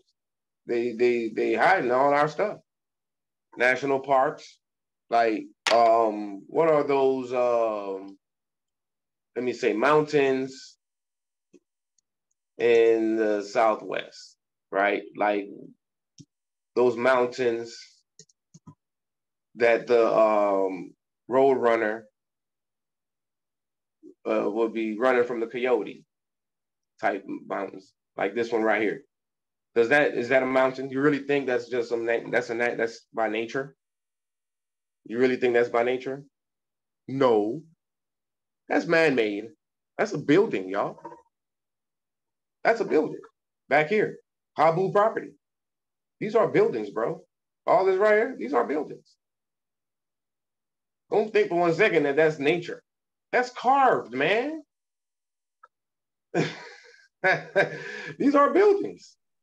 Some of them is giant trees, though. What was that? Some of them look like giant. They appear to be giant trees. These are These are built. These are it's like talking about petrification, like the giants and petrifying, being petrified. When wood petrifies, it turns into a stone or something. Most wood can petrify and turn into a stone. So these old trees he's talking about, like those trees that we got left here, I'd say in Oregon, the redwood forest. Those are the last of the old trees. They say the old continent's called Mu, that was connected to Mu. Mm-hmm. Redwood forest. It was connected to Mu. As a matter of fact, water. the Hawaiian Islands, Samoa, Guam, and all that, those are the remnants of Mu. That's where Mu was. When it had the greater some cataclysm that caused it to go underwater. Those islands were the highest points of Mu, Lemuria, right? Same thing with Atlantis. In the Atlantic Ocean, the islands that's left behind are the remnants of Atlantis. These are buildings, bro. You would say that's a mountain? No, that's like some nature type. No, this is buildings. These were like, man, these are carved and man-made. You could tell. Look at this stuff, man.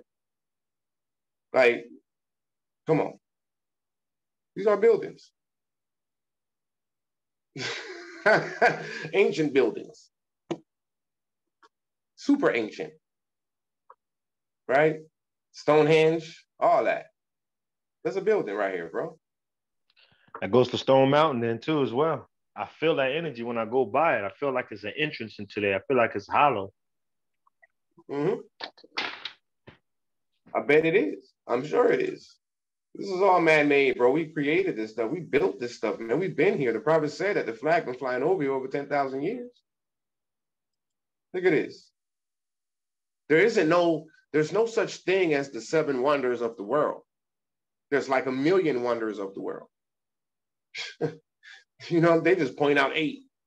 You know what I mean? Built. Like, look at this is a wonder. This alone. Look at this. For a man to build this, for men to build, that's a wonder, bro.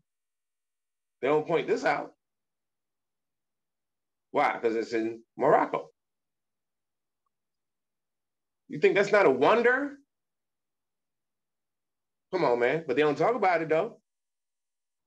Do they? Nope. They talk about Stonehenge.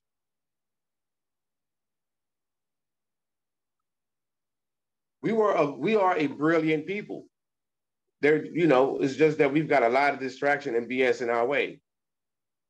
So now when we finally come to our place, our full place in the affairs of men, which includes economic liberty without any inequality, we now have an opportunity to be self, because we will no longer be caught up in survival, you know, and all the BS that comes from survival.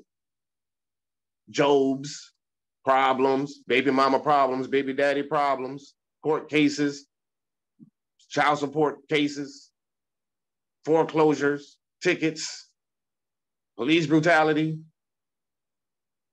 That's too much for people to take. But it ain't too much for us to take. You know, we ain't going nowhere. We spring from the earth. We like weed. You ain't going nowhere. We come from we spring from the soil. Y'all know how weed is. You pull weed, you can't even pull weed long enough before the next batch grows. You can't kill weed because it comes as organic. It comes from the soil. Look at this building. Look how beautiful that's carved up. You tell me that's nature? No, sir. All the rivers, the Mississippi River, we built all that. We dredged that.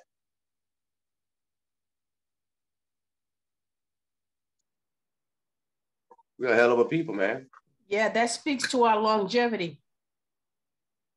Indeed. How long we've been here.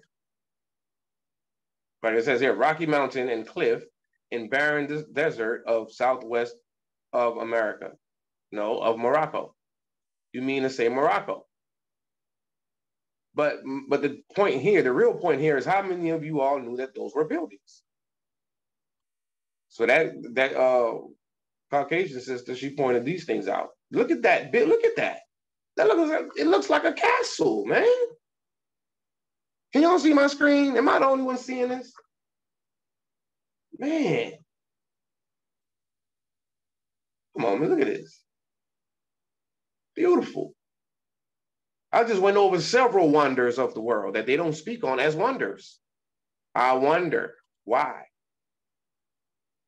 You know, they only talk about the pyramid. Look at this. These are the types of buildings we were building. With running water. And this is just a half. There's so many more, so many different types of buildings with windows and all that kind of stuff. Some got windows, others don't. But I could assure you there's light on the inside of it. I bet you this was man-made. I bet you we created that. Because we knew the art of redirecting water. That's how you build a canal. That's how you build rivers and such. That's how you build that's how you get water to be distributed throughout society for all the buildings. We've been doing that. They got that from us. They just came into our society when we went to sleep. They just took over. This is why economic liberty without any inequality has to be clearly understood, overstood, and understood. Because it's not a matter of creating anything. There's nothing for us to do. My good brother was talking last night. He said, that's why we need our own social media. I had to correct him. I said, no, we don't need our own. So we already got it. What is it? Twitter, Facebook, YouTube, all that belong to us. We just have to check the boxes to economic liberty without any inequality and then take over the governance of all those corporations. But first, you have to take over the governance of which corporation? The major corporation, which is the municipal corporation of the United States. And all its subsidiaries and all its subordinate organs and corporations and organizations and associations and everything else under the sun. We take control over it. The Moxen has the authority over all that. The Moxen has the authority over the Sharifian authorities. The Sharifian has the Sharifian authorities. So all these signatory powers who were furnished with full powers, which were found in good and due form, didn't we just read that? From the Montevideo Convention? Who furnished with full powers, which were found in good and due form. I don't know why my computer is acting up. I can't pull up the bottom tab that brings up, there it is. Where is it at? Oh, I was already in the right spot, actually. Let's go back. I'm sorry, y'all. Okay, so right here. Who, after having exhibited their full powers, which were found to be in good and due order, have agreed upon the following. Who, furnished with full powers, which were found in good and due form, have, in conformity with the program upon which His Sharifian Majesty and the powers have agreed, successively discussed and adopted. 1, a declaration relative to the organization of the police. So why are we dealing with police brutality when we had the declaration to the relative organization of the police? 2, a regulation concerning the detection and repression of the contraband of arms. So we're supposed to be governing the arms. What arms? Weapons of mass destruction, rifles, shotguns, whatever. Bazookas, I don't care, with tanks, fighter jets. We have the authority over all those arms, forms of arms of war. 3, an act of concession for a Moroccan state bank. We operate and run the banks in Morocco. 4, and we poor, and we can't get loans, and we getting foreclosed upon, and we are the ones who have the authority over the banking system. This is sad, man. 4, a declaration concerning a better return of taxes and the creation of new revenues. So we have the authority to create new revenues as we see fit, as long as we adhere to human rights. 5, a regulation concerning the customs of the empire and the repression of fraud and smuggling. The customs of the empire and the repression of fraud and smuggling. So if our job is to repress fraud, then what is the United States? Fraud. And it's our job to repress the United States because they are operating in what? Fraud and smuggling. 6, a declaration that these different documents might usefully be coordinated in a single instrument. They have united them in a general act composed of the following articles. And then they go into the articles. So like right here, Article 1, the conference summoned by His Majesty, the Sultan. So the Sultan summoned everybody. It says it right there, the very first line, the conference summoned by His Majesty, the Sultan, to pronounce on the measure necessary to organize the police, declares that the following provisions should be made. 2, the police shall be under the sovereign authority of His Majesty, the Sultan. Do I need to go any further? So since there is no more Sultan, who are the successors to the Sultans? The Moroccan state governments. So then if we were to reread that with that understanding, the police shall be under the sovereign authority of the Moroccan governments. It shall be recruited by the Moxen from Moorish Mohammedans. You don't see Moorish American in here. Commanded by Moorish Cades and distributed in the 8 ports open to commerce. 3, in order to aid the Sultan in the organization of this police, Spanish officers and non-commissioned officers as instructors and French officers and non-commissioned officers as instructors shall be placed at his disposal by their representative governments, which shall submit their designation to the approval of His Sharifian Majesty. I mean, the Sharifian Majesty is a pimp. You know, with all due respect, everybody bows down to him. A contract drawn between the Moxen and these instructors in conformity to the regulation provided by Article 4 shall determine the condition of their engagement and fix their pay. So we pay them and everything. I mean, this is the police. This is the police. This whole thing right here is talking about the police and all forms of law enforcement. And we dealing with police brutality. And we're begging them to write legislation for our protection against police brutality. BLM, now WLM, playing games with this WLM. It's a mockery. BLM itself is a mockery. And we have the authority over the police, which means all we have to do is enact legislation. And there would be no more Michael Browns. What you want me to say? We've been blocked. Chapter 2, regulations concerning the detection and repression of the contraband of arms. Article 13, check this out. Throughout the Sharifian Empire, except in the cases specified by Articles 14 and 15, the importation and sale is forbidden of arms of war, parts of guns, ammunition of any nature, loaded or unloaded, powder, saltpeter, gun cotton, nitroglycerin, and all destined exclusively for the manufacture of ammunition. It is prohibited. 14, such explosives as are necessary for industry and public works may, however, be introduced. A regulation drawn up in the manner indicated by Article 18 shall determine the conditions under which their importation may be effective. So it says a regulation drawn up. What is a regulation? Legislation. A legislation drawn up in the manner indicated by Article 18 shall determine the condition under which their importation may be effective. When is it going to be okay? Whenever we say so, based on on our legislation as to what you can bring in or not bring in. The arms, parts of guns, and ammunition intended for the troops of His Sharif Majesty will be admitted after the fulfillment of the following formalities. A declaration signed by the Moorish Minister of War. See, which one of y'all has ever heard that title? Moorish Minister of War. When have you ever heard that? It's in the treaties. That's why you ain't never heard it.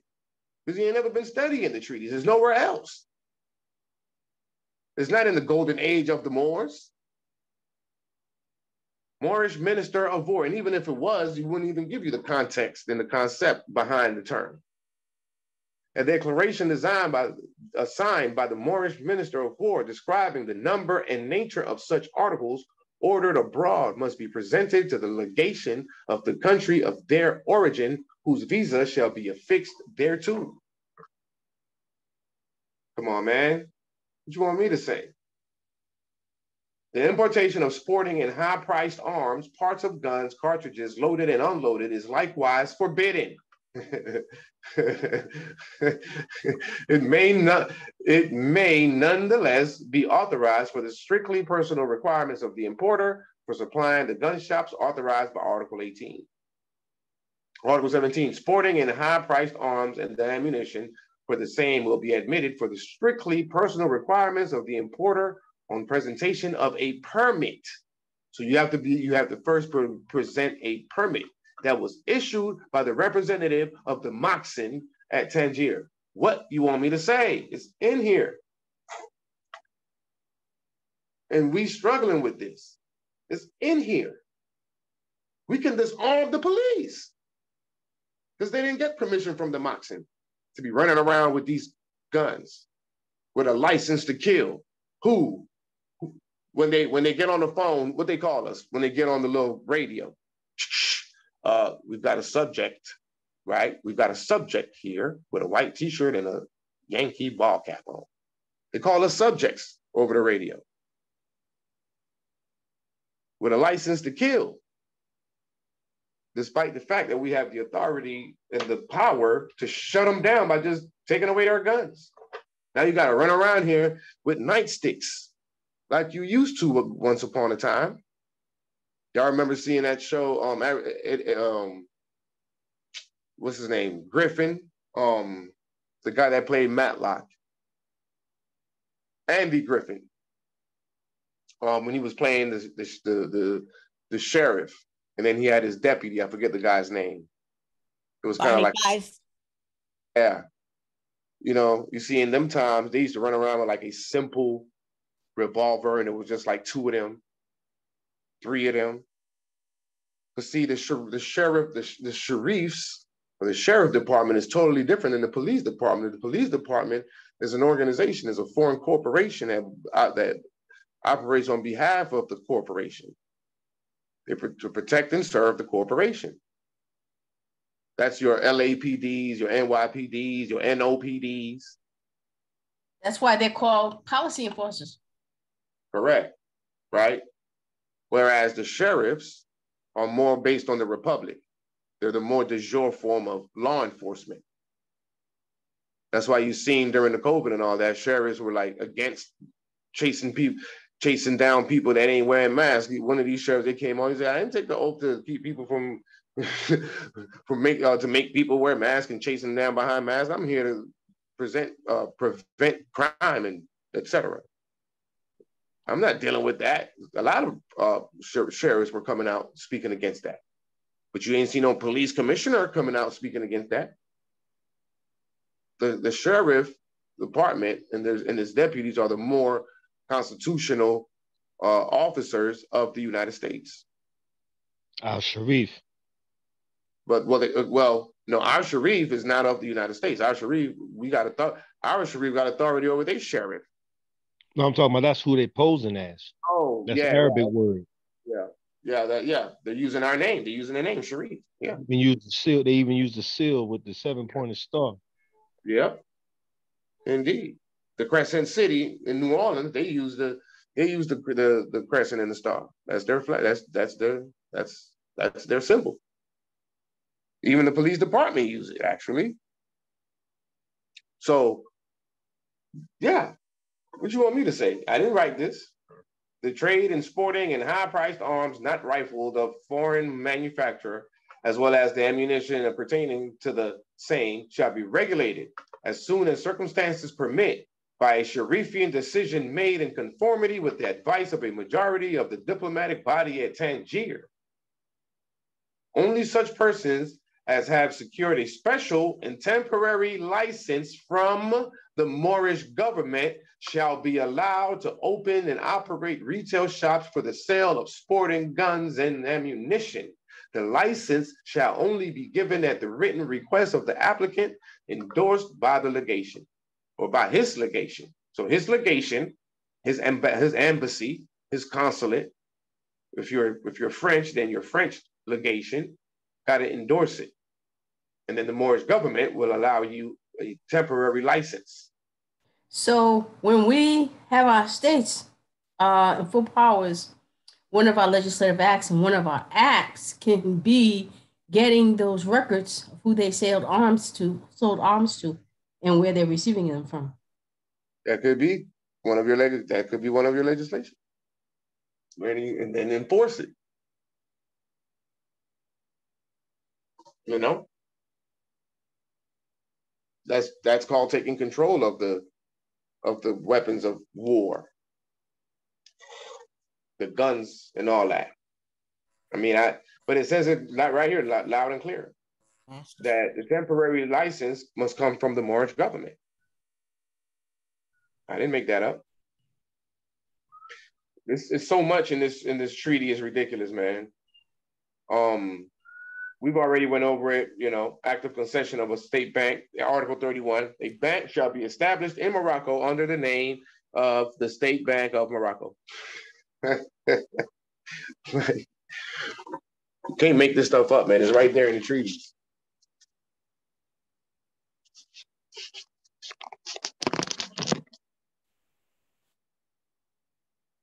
We getting our behinds kicked out here.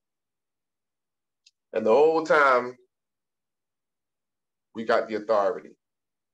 The whole time, we got the power to stop it. So we asking them to enact legislation. Okay, we'll write up legislation for you. Civil rights, affirmative action, frivolous crap. That's not doing us no justice. We're the solution and the problem. You are the slave and the master. What you looking for, you the question and the answer. We are the problem. We are the slave and the master. We got the answer to our problem in our as well as our consanguinity. But if you running around here, Negro colors, Black, Moorish American, Pan-African, Black Panther, RDG, Hebrew Israelite, etc., Old Man, Egyptian. I mean, notice that we have all the names. You recognize, like, not only do you recognize all our other names and tribes and such, but we know them well. Everybody heard all those terms. Everybody heard the term Hebrew Israelite, Indian, Cherokee, Chickasaw, Black Panther, RDC, you know, Pan-African. You've all heard those terms. You heard all those terms. Not Washita, but yeah, you know, the average Negro in Washita, but or more really. But that matter, but I'm including Moors. Specifically talking to Moors. Especially as Moors, we've heard all these terms. We've come from so many different schools of thought. The Wapian, all types of identity terms to describe us as a people or as a nation is what I'm trying to say. Right? I think we all would agree with that. Then we could also agree with this. Why we ain't never heard Moroccan?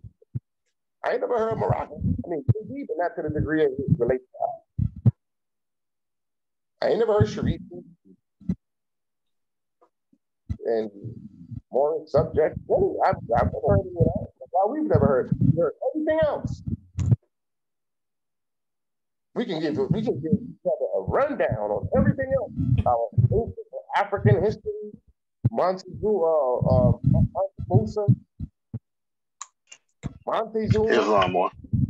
Islam. The reason I think that is because they want to keep us far away from who we truly are and the names that are on those treaties. Once we identify with the names on those treaties, then we would start taking control of our own destiny.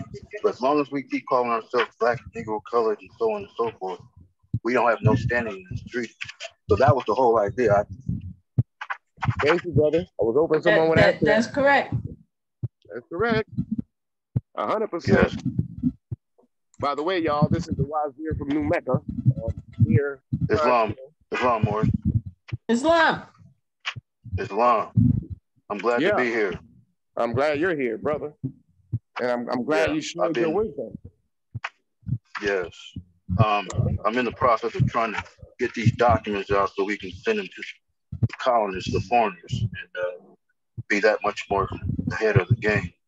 The ones that my good brother Jake has been going over in those classes. So I'm listening in the background and doing the other things. But I appreciate what you're doing today.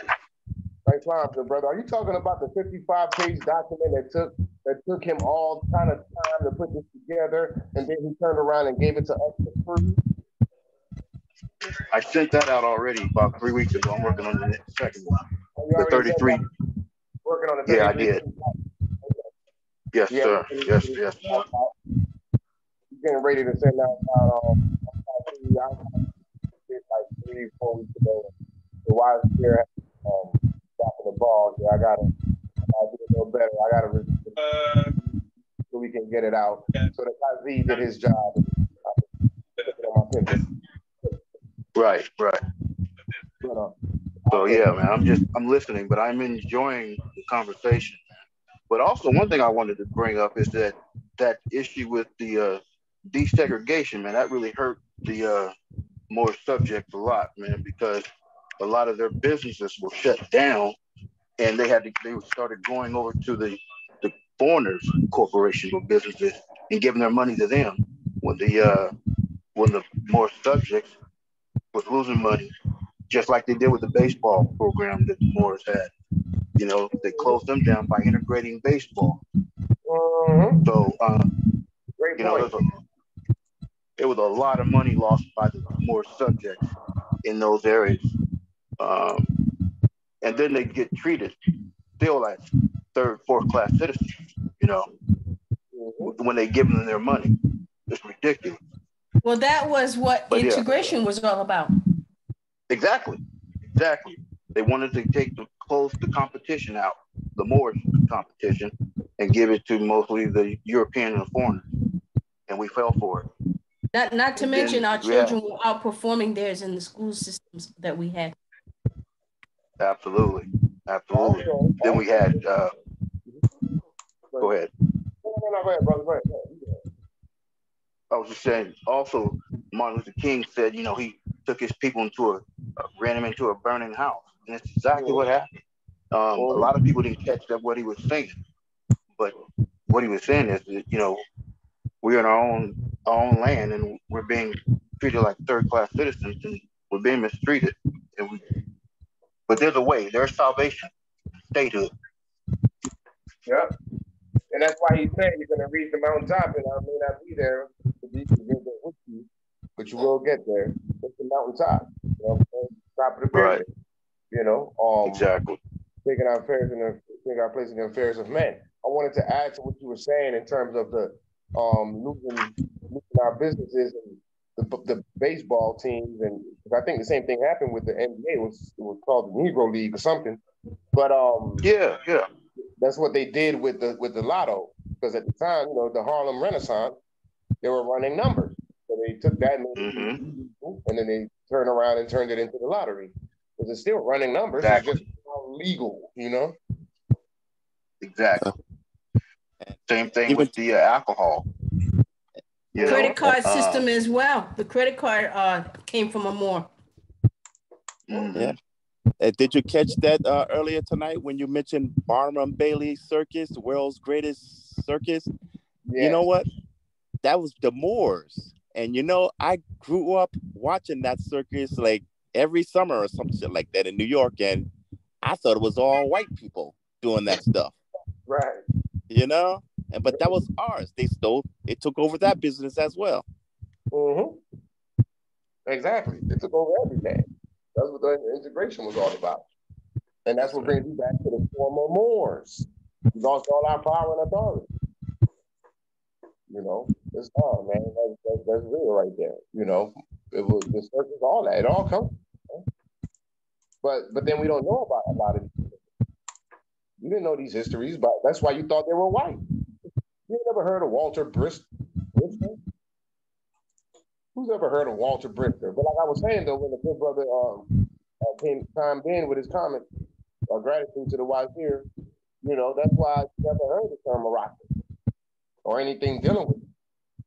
Keep you away from the treaty. Keep you away from the salvation. Keep you away from them losing their power overnight. You know, it was important for them to keep us in a state of confusion. So we've been confused with a bunch of terms that supposedly identified us as a people or as a nationality. You know, all of it. Like everything. We know it all. You ain't never heard no damn Moroccan. Never. The closest you get to that is the term Moor. And that ain't enough. It's generic. We Moroccans. But the same thing that happened to us here, it happened to the Moors and the other 12 military powers jurisdiction. Meaning the French Moors, the German Moors, the Italian Moors, the Spanish Moors, the British Moors. They're all subjects, Moorish subjects of respective military powers. The Russian Moors are subjects to Russia. Moorish subjects in Russia. Moorish subjects in the United States. Moorish subjects in Spain, and so on and so forth. Which means that all of them are Moroccan. So that's why I said any subject of Morocco. All those guys, all those subjects of Morocco. If they're part of that, if they're colonizing states or part of the treaty, then that means that they're Moroccan. Because it's a Moroccan treaty. Right? So they're suffering with the same cognitive dissonance and naturalization, in which here we call ourselves Moorish Americans.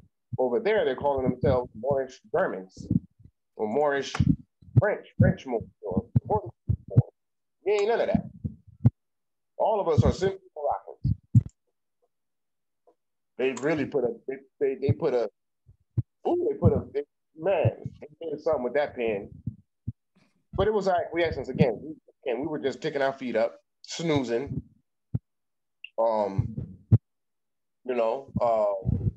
Taking a break from government because we've been doing it for so long. I mean, really, and considering the first line of the 7 Quran, chapter 1,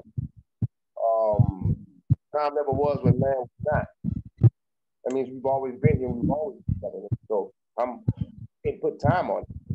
1,000 years, 1,000,000 years, I don't know. So all that time in governing, in comparison to 200, 300 years, that's vacation. That's like 2 days. Compare thousands of years of government. 200 years is equal to 2 days. You've only been sleeping up. They've only been in power for so long. They ain't been in power that long, 1800s. That's why the plaques all say 1800s. Because that's the time in which they actually put things over. The plaques on the buildings, on the Habu building. the courthouses and such. It's Islam. Y'all seen the movie The Wrinkle in Time? Not to throw things off, but it's kind of, I'm hearing the words. It's sparkling. Y'all remember that movie Wrinkle in Time? No, sir. That's what they used a brown skinned young sister. Oprah had something to do with it, and some other directors. It's called A Wrinkle in Time. Remember, it was about the young brown skinned girl. She found out she was a witch or whatever. I want y'all to look it up in time. But she got to a high degree in the level. When she got to it, they said you owe more.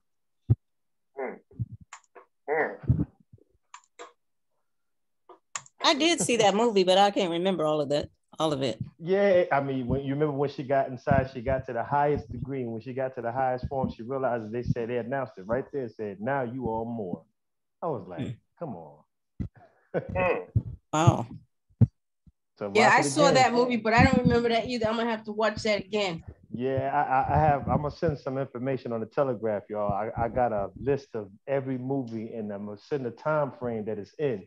You know, I had a lot of people want me to get on YouTube and social media. I just haven't been on social media. I just don't agree with the social media platform and without a state. My spirit always felt real funny without having some type of protection. I wasn't one of those people. I guess that's my Scorpion, my Zebulon.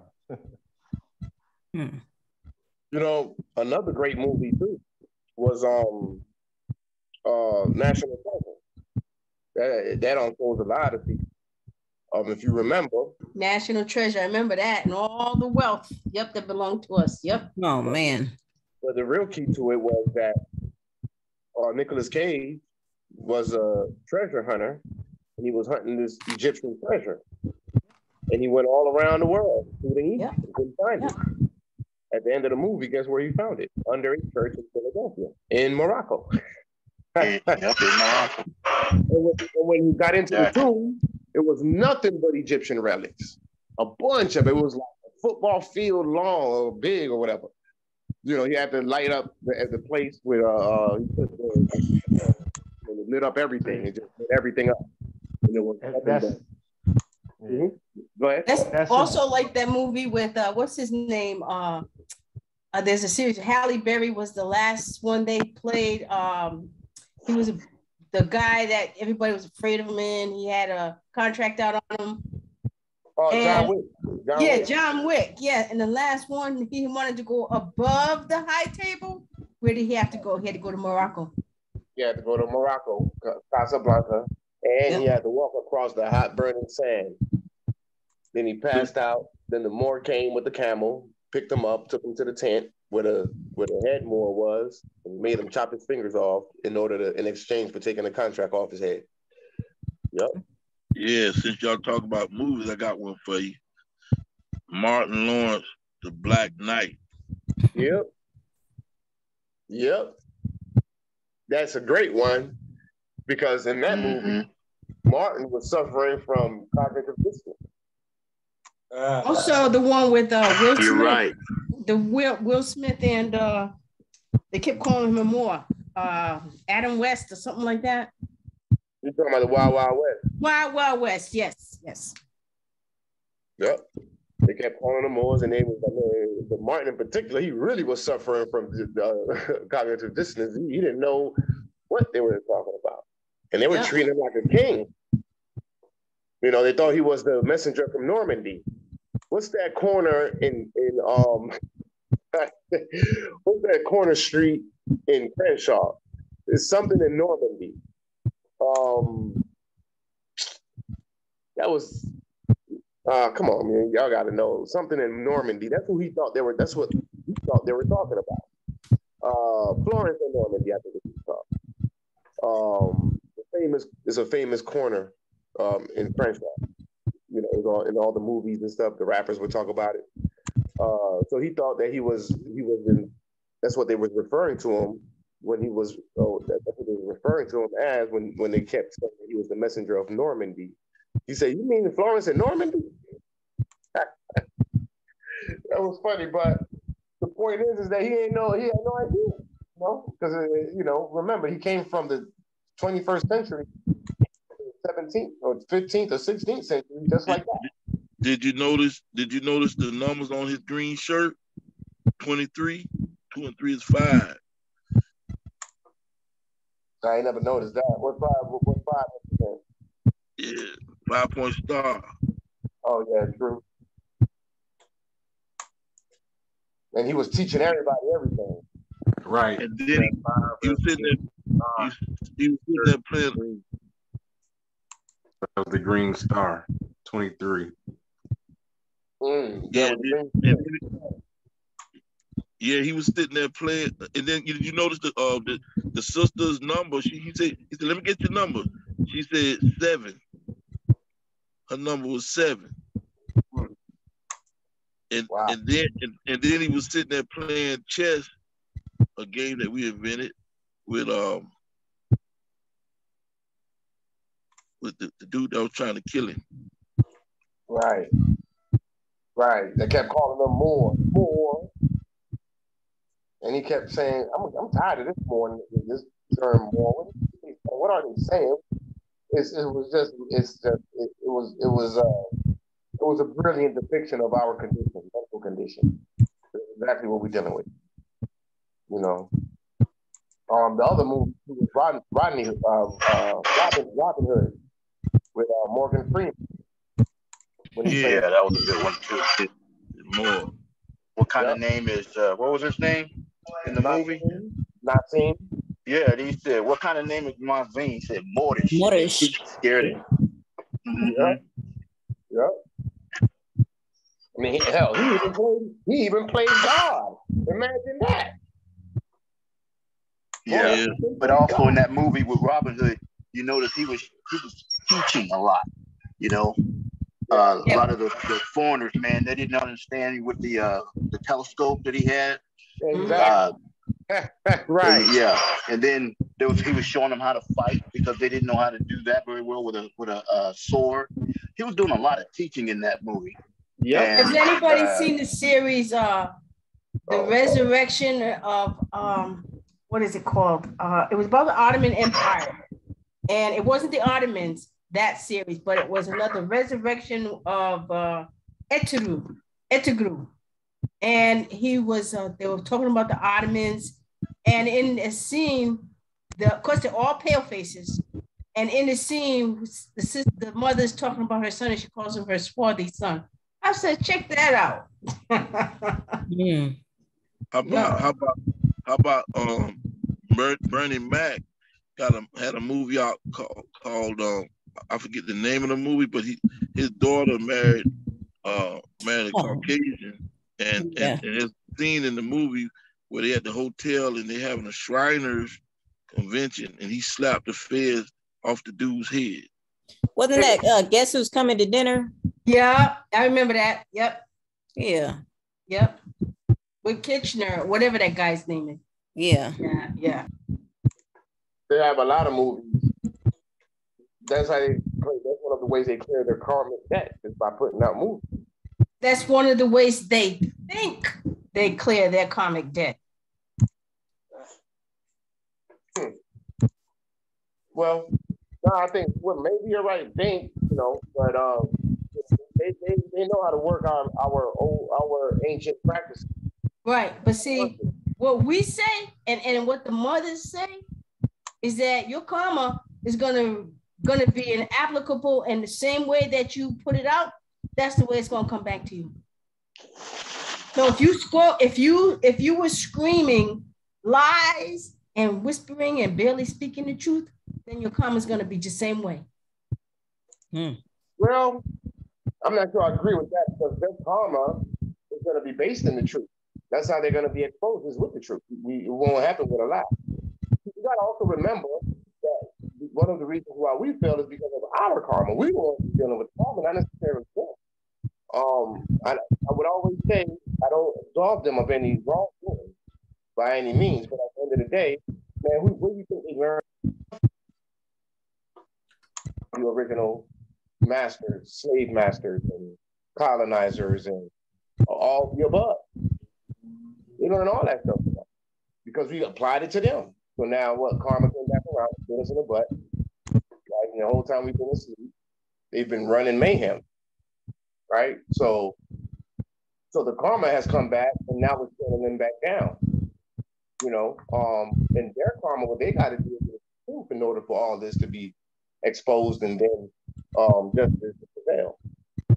That's why it's love, truth, and justice. That's why we have to keep them in the spirit of love and compassion. And the only way to come to that point is to understand our history and what we've done. We have to keep that in mind. We weren't angels. And it wasn't necessarily all of us in the empire either, but one bad apple, let's say one bad apple spoils the rest, and we all got to deal with each other's karma.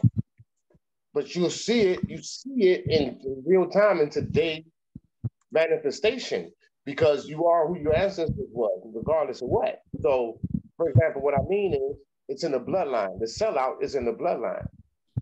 So how far back does Al Sharpton's bloodline go with the whole sellout mess? You see? Quite a few millennia probably. Same as Jackson, etc. And then those who are struggling like us, who are the righteous ones, how far does our bloodline go? See, we were the good ones back then when the bad ones were doing the bad stuff, and we all fell into the same karma.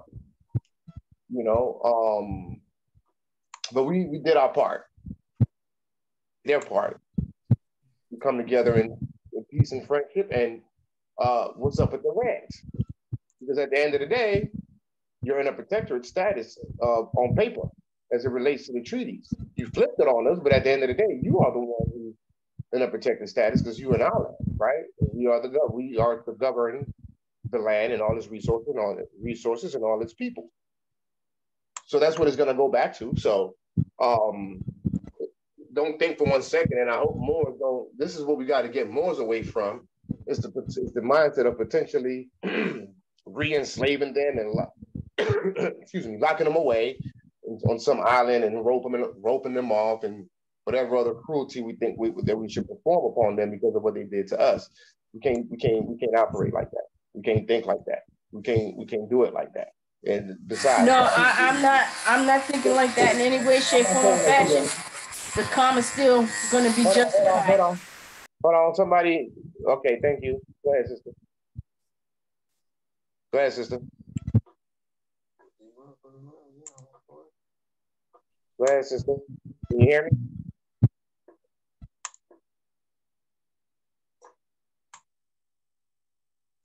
Are you there, Sister Makara? If you're talking, I can't hear you. Oh, I was saying, hold on. I was saying that karma is still going to be applicable according to how because they know the truth, wrong is wrong and right is right. And I understand we did it to them, but two wrongs don't make a right. And they have to pay just like we had to pay. Well, they've already paid. What are they going to pay for now?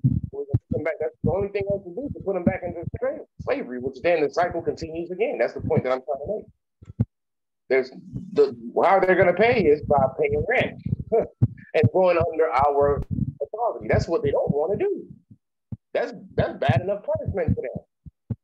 But anything else outside of that, unless you mean some sort of a natural thing that happens to them, we don't have the right. You don't even have the right in international law to do anything wrong. No, I mean it's not up. It's bigger than us. We're not going to, but it is going to be some kind of justice there, and it may not be us treating them harshly or anything like that. But nature will take care of that.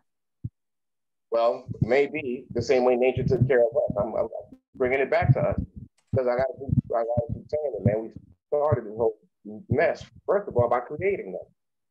We ain't gonna go into that whole story, but it's got to stop. The point is, it's got to stop somewhere.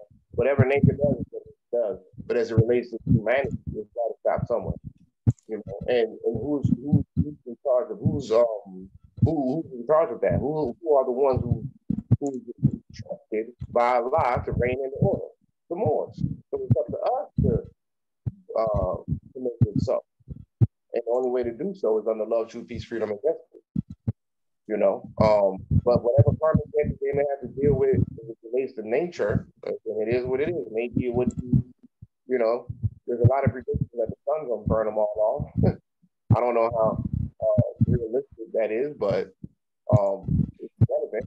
You know, the only thing that's relevant, as far as I'm concerned, is economic liberty without any inequality.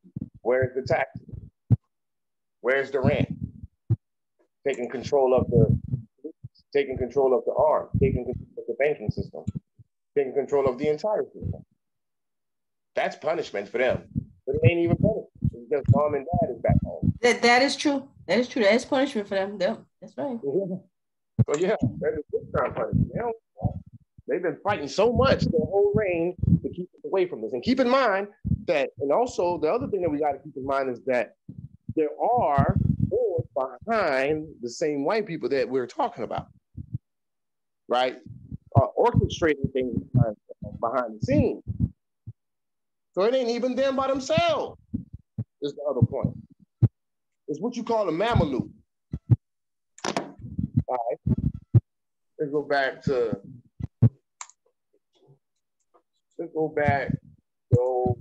instrument Google. And let's look up what Mamelukes are.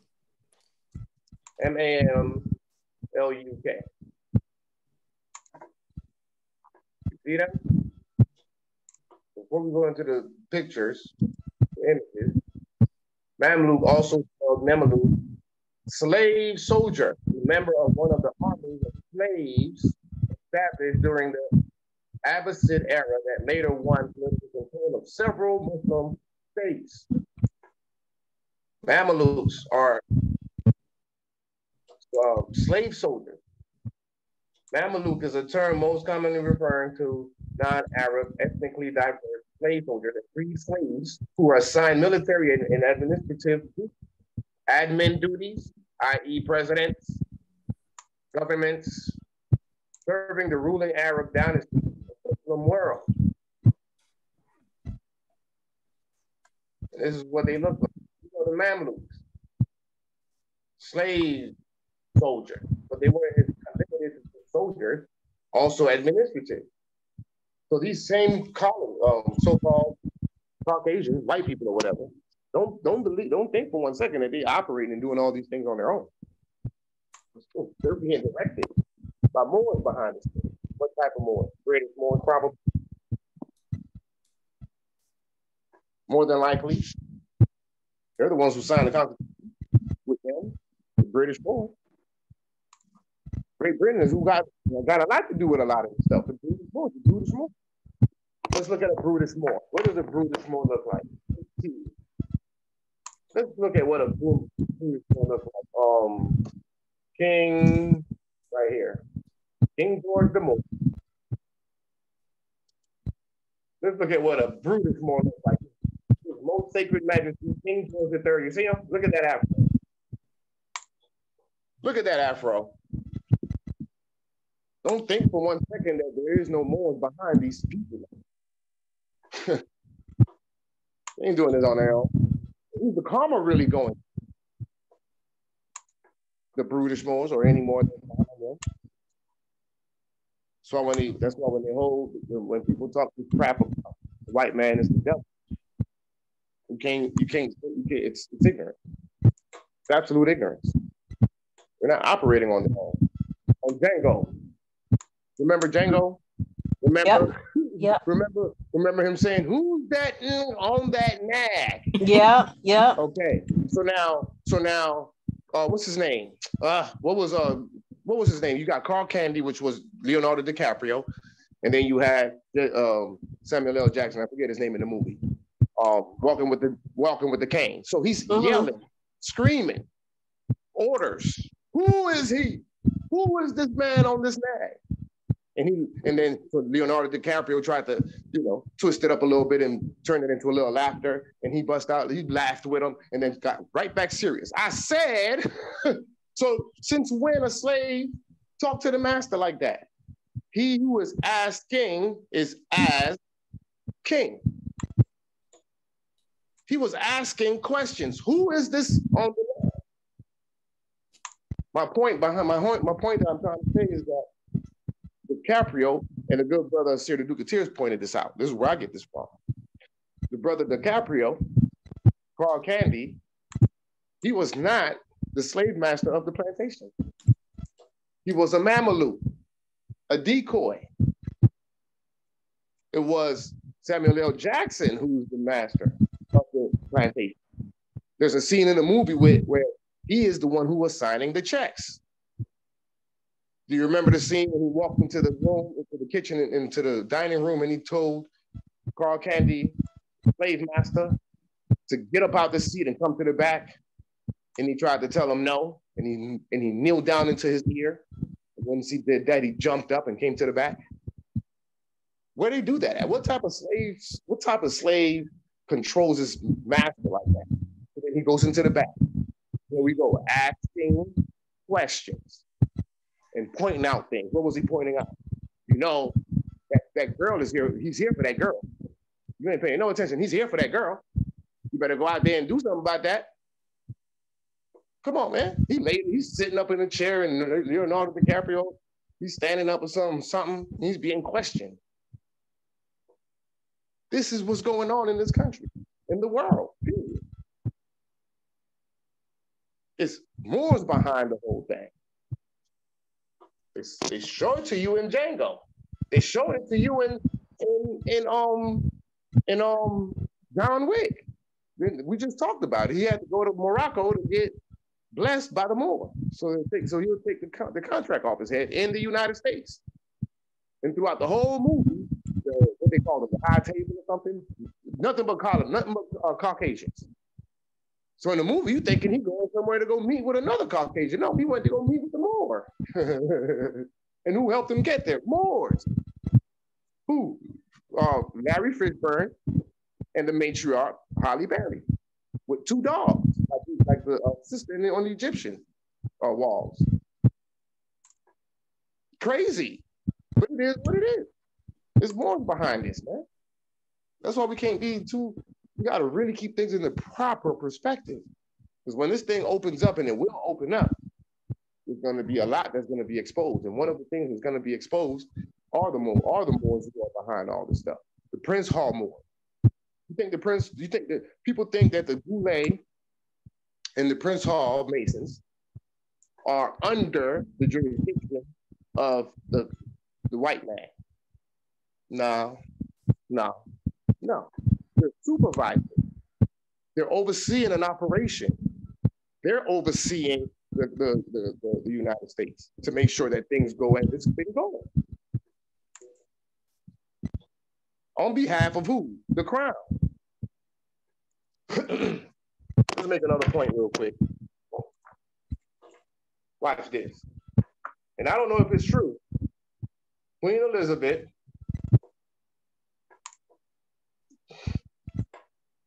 I think it's the Moor. There's another. Where is she at? Where is she at? There's a Moorish sister, Queen Elizabeth. Let me put Black Queen Elizabeth. The Black nobility. What do you think the Black nobility is? When you look at the family crest, right here, they say that she is the actual Queen Elizabeth that's behind the white Queen Elizabeth. You see this movie. I mean, the picture with the two women next to the lady in the blue. Right here. Yes, there's a series on, I believe it's on Netflix, called Belle, and it's about this sister right here. It shows that picture in the end, near the end of the series. It's all about her. It's Islam. It's all coming out. Yep. This isn't what Queen Charlotte looked like. Queen Charlotte was a Moor. Well, that is, they are, but I guess kind of like a little bit. I've seen pictures of her being darker. The Queen of British Moors got a lot to do with this stuff, man. Boy, you know what I mean? Like, British Moors are behind all of this. You got the Black nobility, like the family crest. Like, for example, it was said the Tudors were Moors as well. The who? Tudors. What is that? The Tudors, you know, the Tudors in Britain, the King Henry VIII, and all of them. Look at this coat of arms.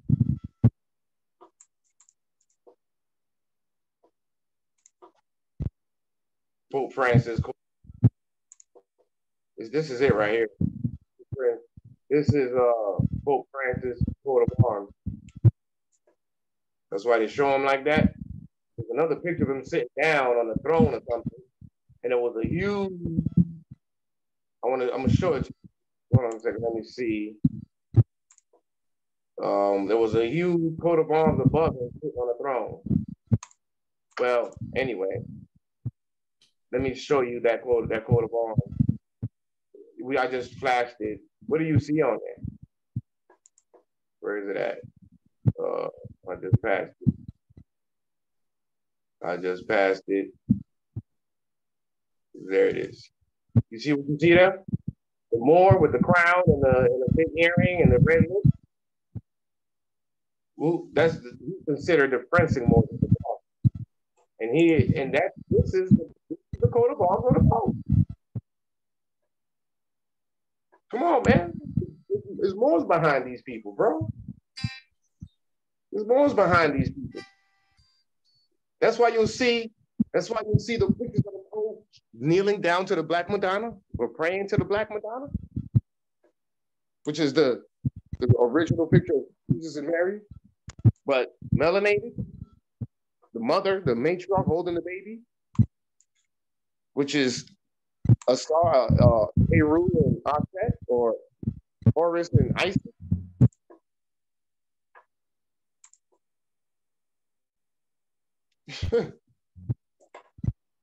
So anyway, it's getting late. Time to shut it down in a little while here. It's already 10 o'clock. It's 10:12 actually. Yeah, you done kind of went down. Your volume kind of went down. Oh, how about now? Can y'all hear me? It's still low.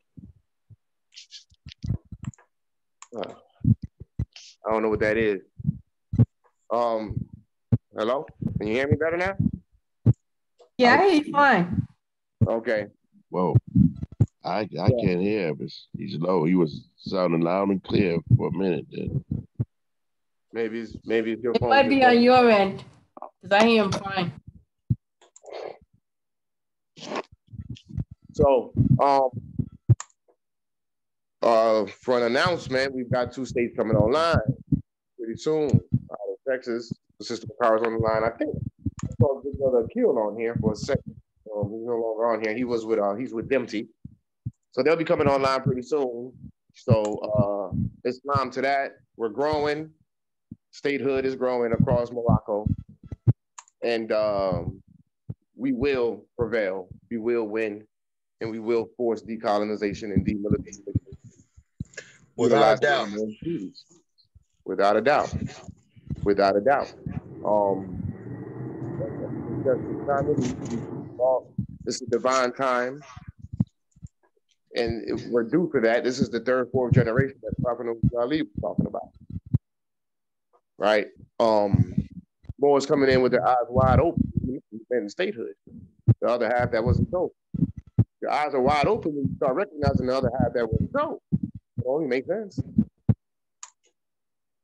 and we are the competent Moors who have recognized what the prophet was bringing us that wasn't told.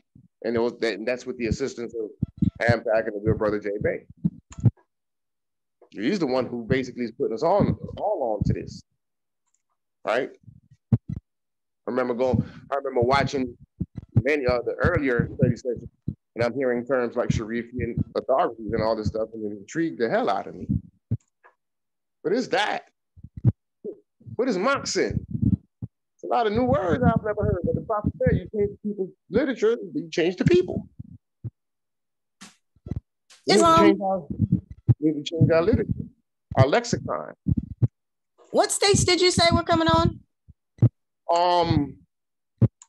Indiana, the former trust territory known as Indiana, That'd be Peru State Republic.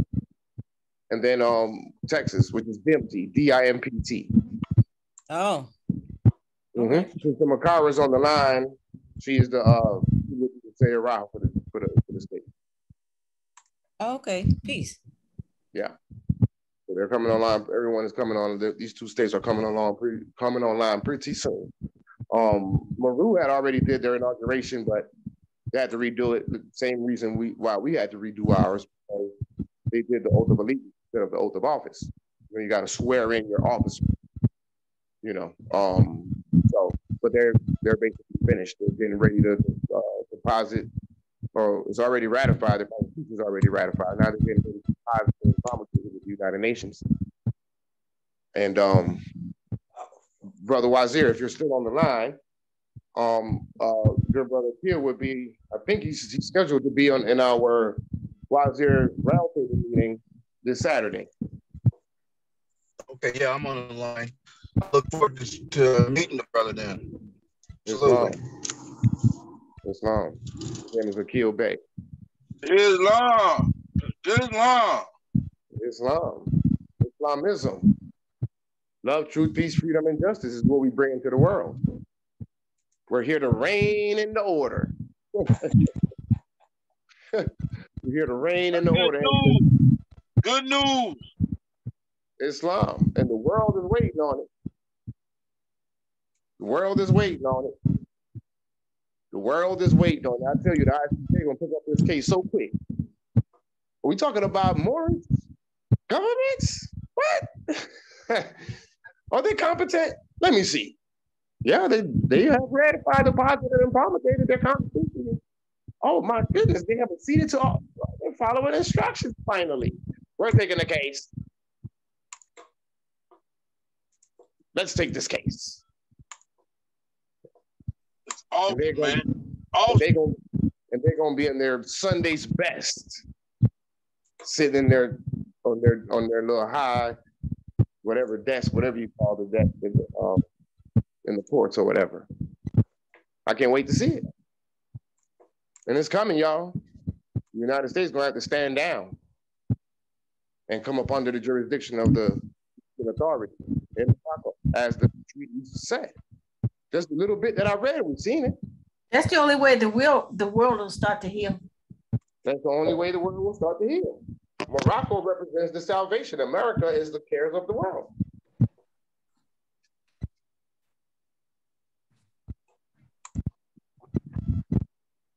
Morocco, the rock of the Moors, is the salvation. America is the cares of the world with its admiralty law. That's why the prophet was stepping out of water. Not maritime, admiralty. Maritime is common law of the sea. But admiralty is the municipal stuff, color of law. Deeming us as if we are dead at sea. Simple little more twos.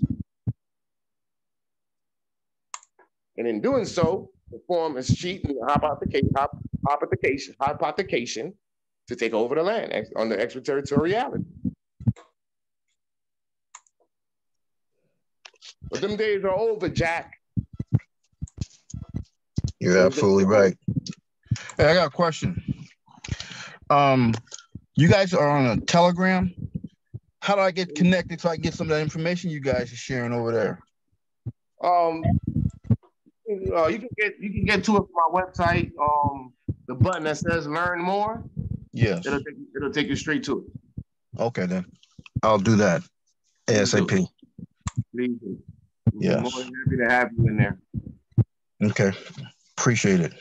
And your nationals as well. Okay, excellent. We got one or two on here now. Awesome, excellent. I appreciate that. Mm-hmm. I love having your our sister state Mecca on. It's always a great day when you guys are on, good brother. Thank you. Appreciate being here. Gratitude. Hey, I like that class you did last week too, man. You had some information I didn't know about. The document of before the Oh, before the convention. Yeah, before the well, it was not the act of Voucher Series, but the Madrid, the Treaty of Madrid. Yeah, You talking about know that. Lucius Fairchild? Yes, I am. That one. Mm-hmm. Yeah. Just again, more proof that they know. more proof that they know. That credit goes to the good brother Hakeem Bey. He's the one who uprooted it from the records. All right. Salute to him. Absolutely. Islam, yeah. The Department of the Historian. This is them talking. Right. I went and chased that down. I got a copy of it now. Islam. Mm-hmm. Yes. Yeah, Islam. Yeah. We got it. We all need to have these copies of these documents. You're right. Because it's further proof. It's reference points and it's further proof of as to what we're doing and who we really are. They know exactly. who we are. We always say that we know us better than we know ourselves. Well, there you go. It's in legislation. You're absolutely right. What Jay Baby saying? Legislation and documentation beats conversation every day of the week. Yes. You can talk all you want, but I can show you proof based on legislation and international law. Yep. So you can tell me all day that I'm a 12th tribe of Israel. Okay, but the problem with that is that's not in the treaties. So I accept that. Okay, I'm one of the 12 tribes. Okay, or whatever, Judah. Really, Zebulon, because a lot of them say Panama and Zebulon. Excuse me. I'll accept that. But as it relates to my political status, I'm standing on Moroccan. One thing has nothing to do with the other. I'll accept that in the abstract, but in the physical realm of politics and documentation, I'm Moroccan, and so are you. Absolutely. Because we are all the original people. We're all the original in everything. But the question is, what does the treaty say, though? And how are we going to gain our sovereignty and independence? We can't do it as Hebrew Israelites. What kind of law can we stand on? Pan-African, anything else? Moorish American, and right. They put us on. They put us in with that Resolution 75, talking about Moorish Americans.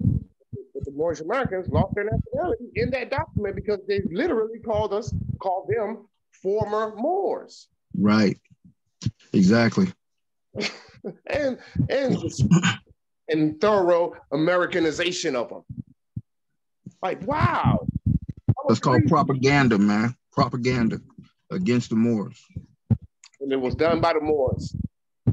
Or in alliance with the Moors. What Moors? The Moorish American Society of Philadelphia. Exactly.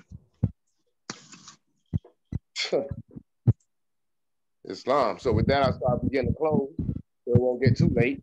And the video won't be too long. And a lot of other people got to get up in the morning to go get on their job. Right. So this is a wonderful discussion again. Thank you, Wazir, for being on. Absolutely. Great Zoom class, man. A lot of good information was passed along. It's good, brother. I appreciate you. You and your state, you guys are all welcome to come every Wednesday. And then, as you know, we also have them on Sunday. Yes. So, it's all good, brother. We hope to see you in your state some more. All right. And to everyone else on the line, peace, love, prosperity, and light to you and your loved ones. Sleep well, and we'll pick this back up on Sunday. We'll probably be going over, I don't know what tree, but we'll be going over on a tree. So, peace, love, and light, y'all. Good night. All right, peace and love. Peace and love. Peace and love. Islam. Peace and love. Islam. Islam. Islam. Peace. Peace.